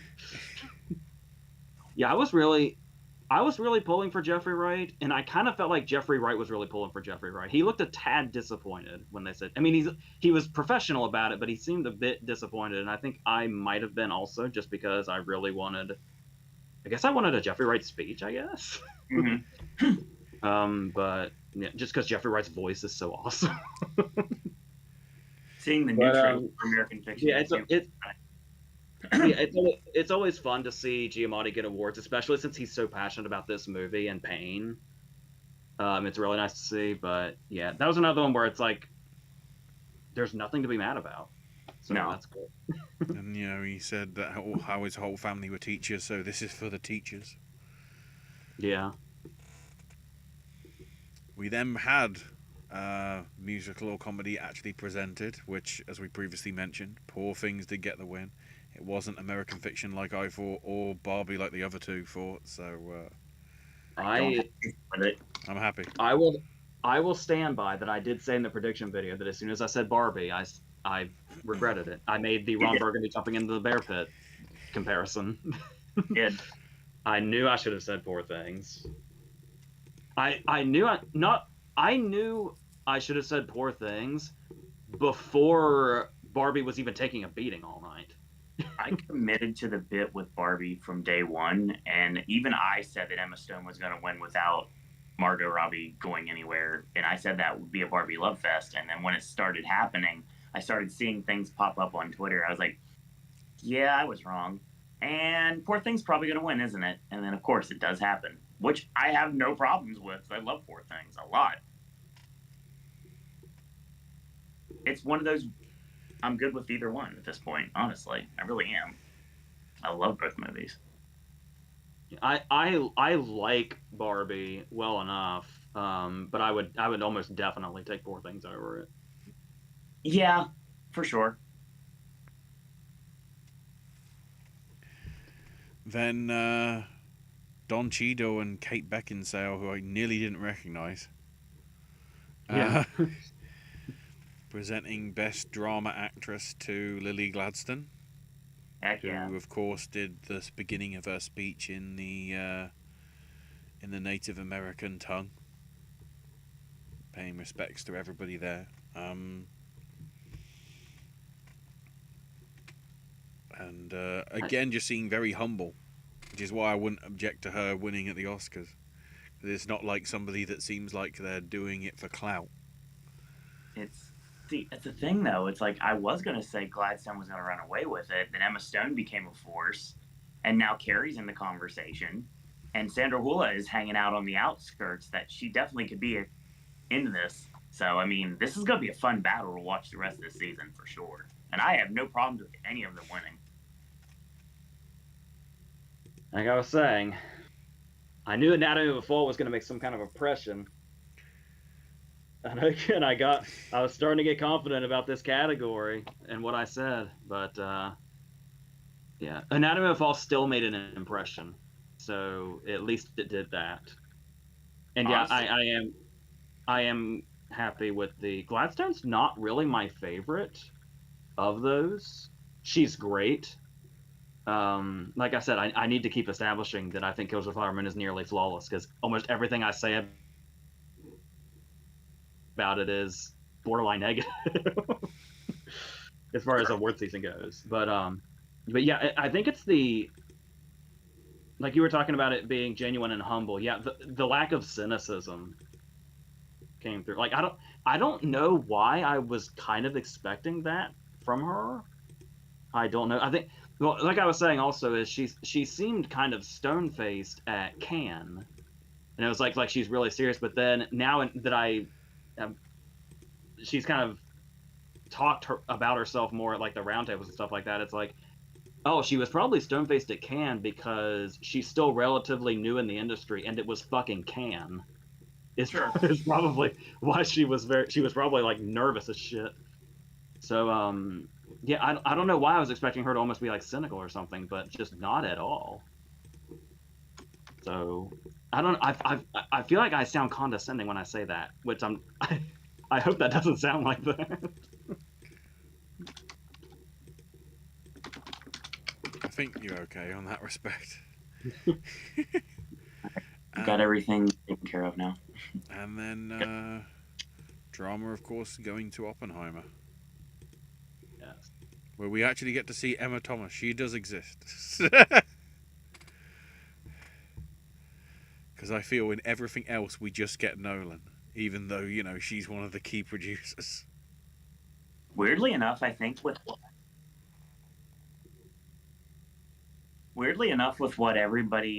happened, the way that the awards like trickled down from the beginning to the end, it honestly makes me feel that Anatomy of a Fall was actually in second place here. I kind of wouldn't disagree. Yeah. Based on the visibility from the rest of the awards, I feel like it's definitely in second place. Yeah, because we were talking about how often it is that the Globe winner doesn't go on to greater victory. Yeah. This year, that's not happening. Well, I was gonna say, which of course breaks my heart if that's the case, because Oppenheimer is I haven't been very shy about the fact that Oppenheimer is my favorite movie. Sure. I know we usually save that for our video, but I've made it pretty clear. But what I question is, if it's not Oppenheimer, what is it? Because we actually had last year's Best Picture winner lose musical or comedy last year, which has happened. Birdman did this. Birdman fell to Grand Budapest the same way. That's right. That's why I was putting a lot more faith in Grand Budapest on that season. So I'll be curious where we go from here, and if we kind of break out of that thing again. It doesn't happen every single time, but it happens, I feel like, more often than not, that the Globe winner doesn't win later. But if this could be one of those cases where we break away from that, but then we know how much of a fucking jinx I am when I love a movie and its awards chances go. The last time my favorite movie of the year actually won Best Picture was No Country for Old Men. Mm-hmm. and 2 years in a row with The Departed and then No Country for Old Men. Before that, it was the '90s. It was twice in the '90s. My favorite of the year matched the picture winner, and it's kind of a rare occasion. And if we could break that streak, that would be awesome. So with that, the scores on the doors. It was more. It turned out more even than I thought it could have been at the start of a night. Yeah, I picked up a little. Owen is on 11, AJ's on 13, and I somehow got 15 of the 27 right. If I had just gone with two of the people that I wanted to win that I bet against, we would be tied. Yeah. Right. Well, and also some of the people that I probably should have. Well, maybe not because I probably should have. Well, I could have gone with Debicki, so then that was a potential. Snook sort of was one that I probably should have went for as well. I probably wouldn't have said Culkin. I did say Culkin. It ticks me off even more. Wait a minute, Ashley. I got a different number than you do. Uh-oh. I counted everything, and my math sucks. Everyone knows that. But what I've got is I have you at 16, AJ at 14, and me at 12. Hang on. My count matches Ashley's. Yeah, because on film I had 8, AJ had 7, and you had 6, Owen. And then right, but why does it not add up on this? That's what I'm trying to figure out. Then on TV I had 7, AJ had 6, and you had 5. So realistically, we should be 2 ahead of each other, because you know, are, and but 6 and 5's 11. So no, I counted it differently, but okay. Because you had Oppenheimer. Did you maybe count something twice by accident? I don't think so. You had Oppenheimer, Killers, Poor Things, Holdovers.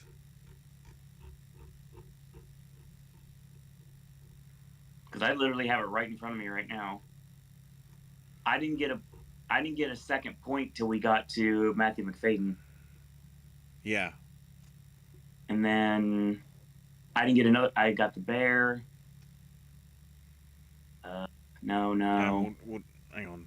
I'll go through this. So you had Oppenheimer, you had Murphy, you had Gladstone, you had Giamatti, you had Stone, you had Randolph.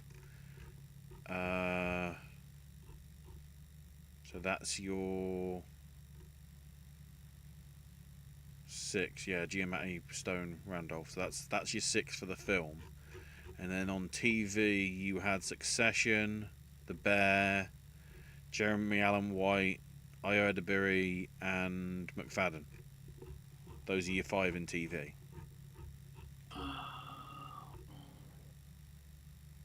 Why am I getting this number wrong? I mean, I don't want to put up a sign that comes up saying Owen can't do math. Well, obviously. Other than water is wet, 'tis the season. But still, that's not the point. It didn't happen. It will. I do. The thing is, I don't know. I'll have to figure it out. Figure out why I'm messing it up. It's okay. Don't worry about it. I'll recount if I have to. It's no problem. We haven't got too long to wait as to what comes next, because chat time. Critics next week. Yep. And then I guess at some point in the next couple of we've got BAFTA nominations in about 9 days. Loosely, I have that slated for the 21st. So are we doing Oscar predictions on the 22nd? The day before the 23rd? When are the official nominations going out? For the Oscars, the 23rd. Of January? Yeah. In that respect, I'm thinking if we did it Sunday and then Monday could be just the chill out and just talk about the BAFTA. The last As long The as last- that doesn't correspond with the televised award show, that should be fine. The last couple of years, we've done our if we pick the nominees and winners the day before nominations day. Mm-hmm. Are we changing that or? Everything's just coming up so fast. Yeah. I know. I would want to do our personal lineup sometime before nominations day. I agree with that. Ideally. But it sucks because I'm not going to be able to see the other contenders before that happens. No Maestro. I don't think May December is going to make a big dent. I might see American Fiction. I am going to see All of Us Strangers. Now that nominations are coming out, you might have better chances in the next couple of weeks, I would think. It sounds to me like I'm getting American Fiction Friday. I can't confirm that, but the local theater that I went to watch the short said they were getting it. Then they dropped it, so that makes me think that it's going to actual theatrical release. Depending when you guys would want to do it, there is a window. Because it's a conversation to have off camera. No, but with DGA on the 10th of February and then SAG on the 24th and PGA and the Spirits on the 25th, that week there's like a week in between where there's nothing happening. Okay. So March the 3rd. So we could do it then, possibly, and then like the next day do our predictions for the actual Oscars. We can look into this and we'll decide this later. I'm assuming people have left by now. No, we still got a few people. We got 2 likes. What the hell? Yeah, let's go. So Josie says, which other directors would you like to see Murphy work with?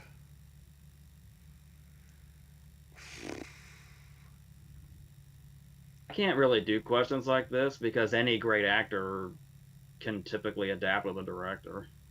Very true. Like basically any director that's like good because he's a great actor.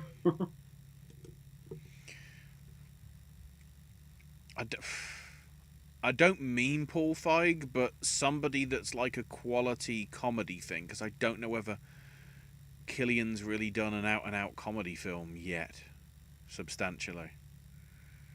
He's got a really random romantic comedy from like 2011 or something that I actually saw, but I have no recollection of. I just remember seeing the cover, and I know I've seen the movie.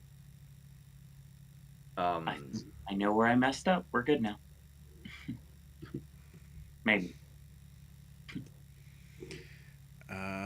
Imagine if Damien Chazelle adapted E.B. White's Trumpet of Swan and Ryan Gosling voiced Louis the Swan. How would Chazelle find a way to suck himself off with that? You shut your dirty whore mouth. He'd just do the soundtrack. I'm okay with that. It'd be jazz. You mean Justin Hurwitz would do the soundtrack? Yeah. That's also correct. Yeah, but Chazelle seems to be into jazz. As long as we don't make the B-movie reference, I'm good.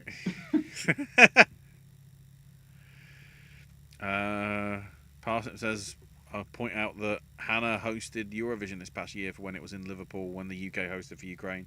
Yeah, she did a very good job.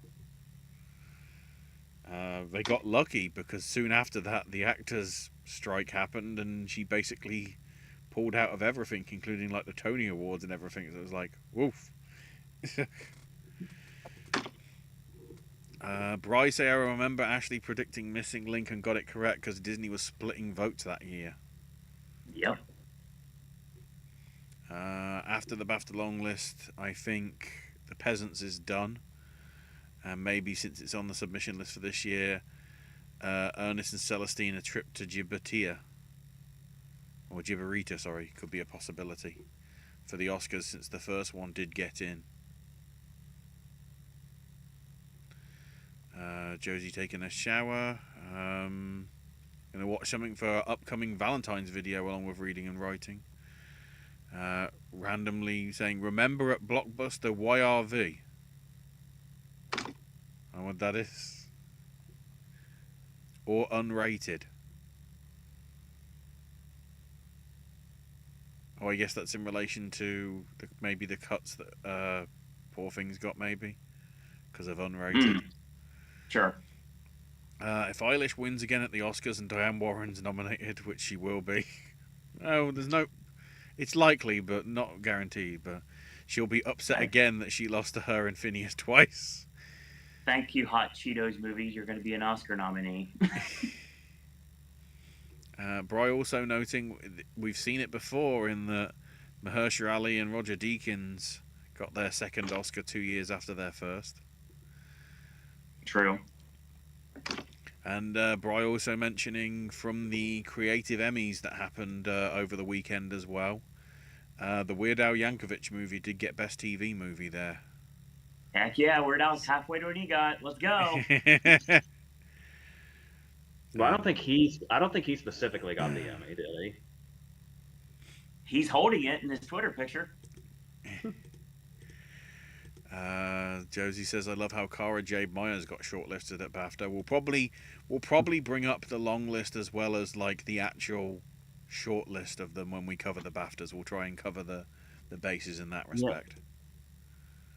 Yeah, there's definitely something to talk about because somebody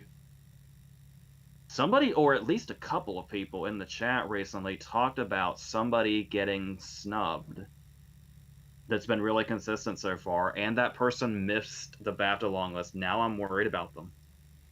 So I'll be curious to talk about that. And then Bry says, yeah, do personal lineups in March so Owen can see stuff.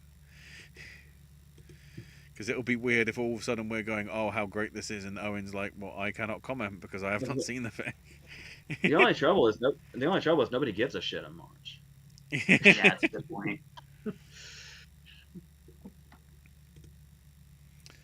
So, yeah,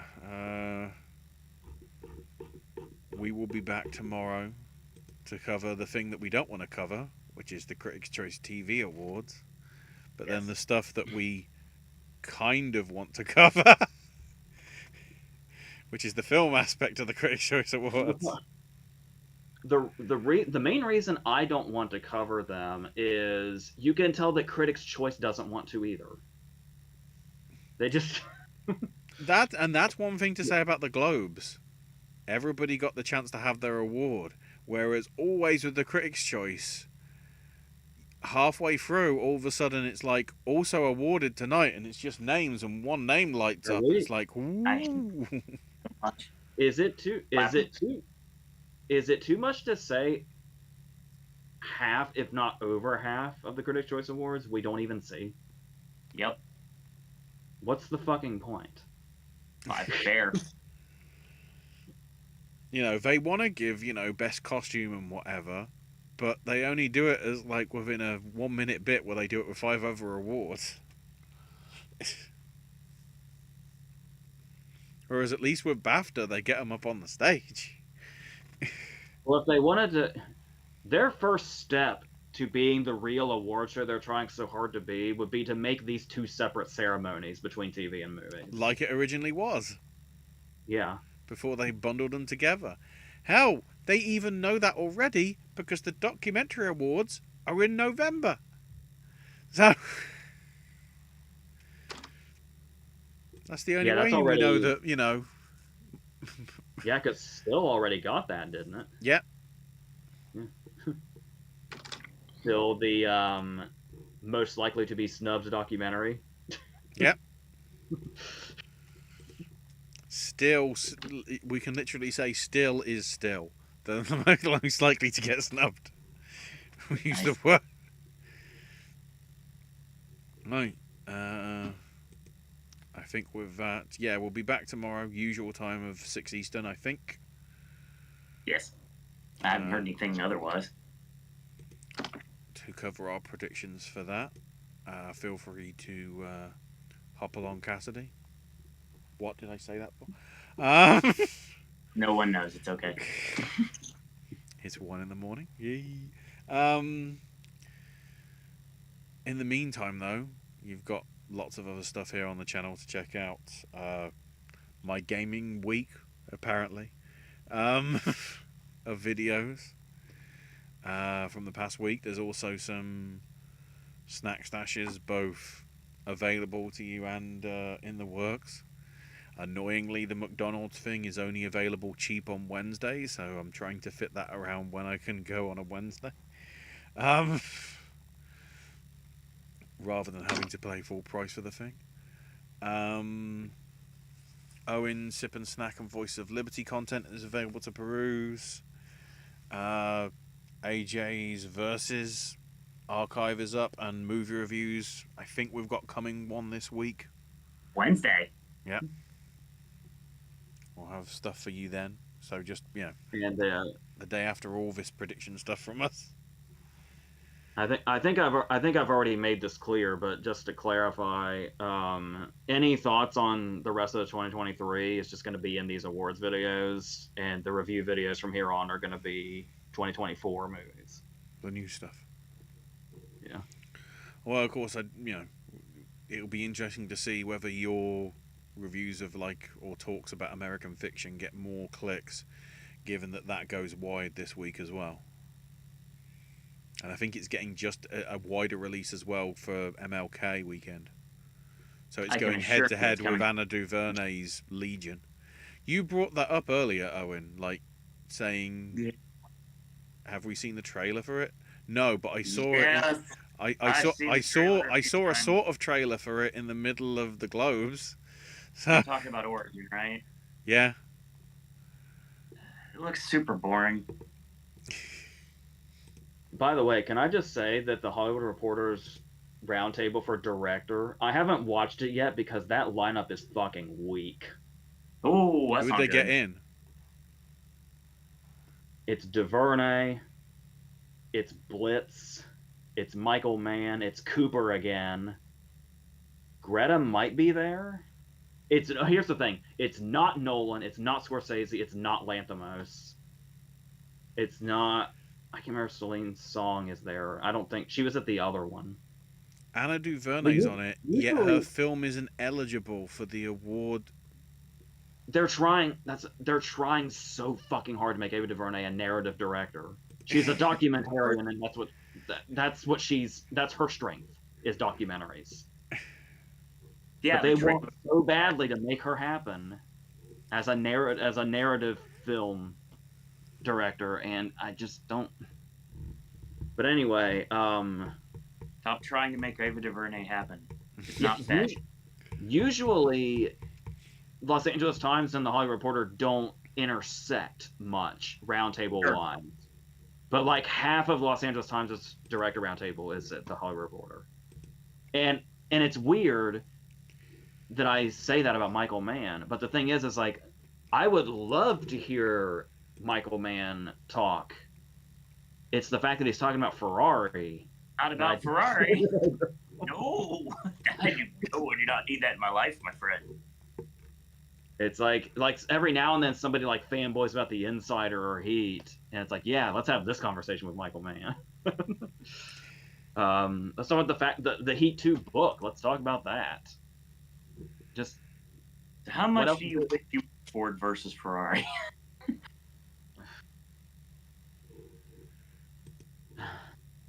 Take it home. Yeah, I was hoping to be done by 8, and then I was hoping to be done by 8:30, and it's 8:31. So let's see if we can do it really quickly. So, find us on socials. Twitter, X stuff. Myself, I'm at Ash is my name UK. Owen's at Owen Disney, and the Popcast Network channel is also has its own page. AJ cannot be found on social media, and just like Keith Richards realizes it's 8:31 and it's getting late. Take it home. 32. Oh shit! It changed to 32. Oh no! Keith Richards will be even more upset. Also, he cannot be. That's not good. With that, thank you for watching and listening, everybody. Till next time, boys and girls. Hang on, let me get his name right. Kevin MacLeod does good music. But I'm not going to play anymore because I don't want to get demonetized anymore. Yes. Mute.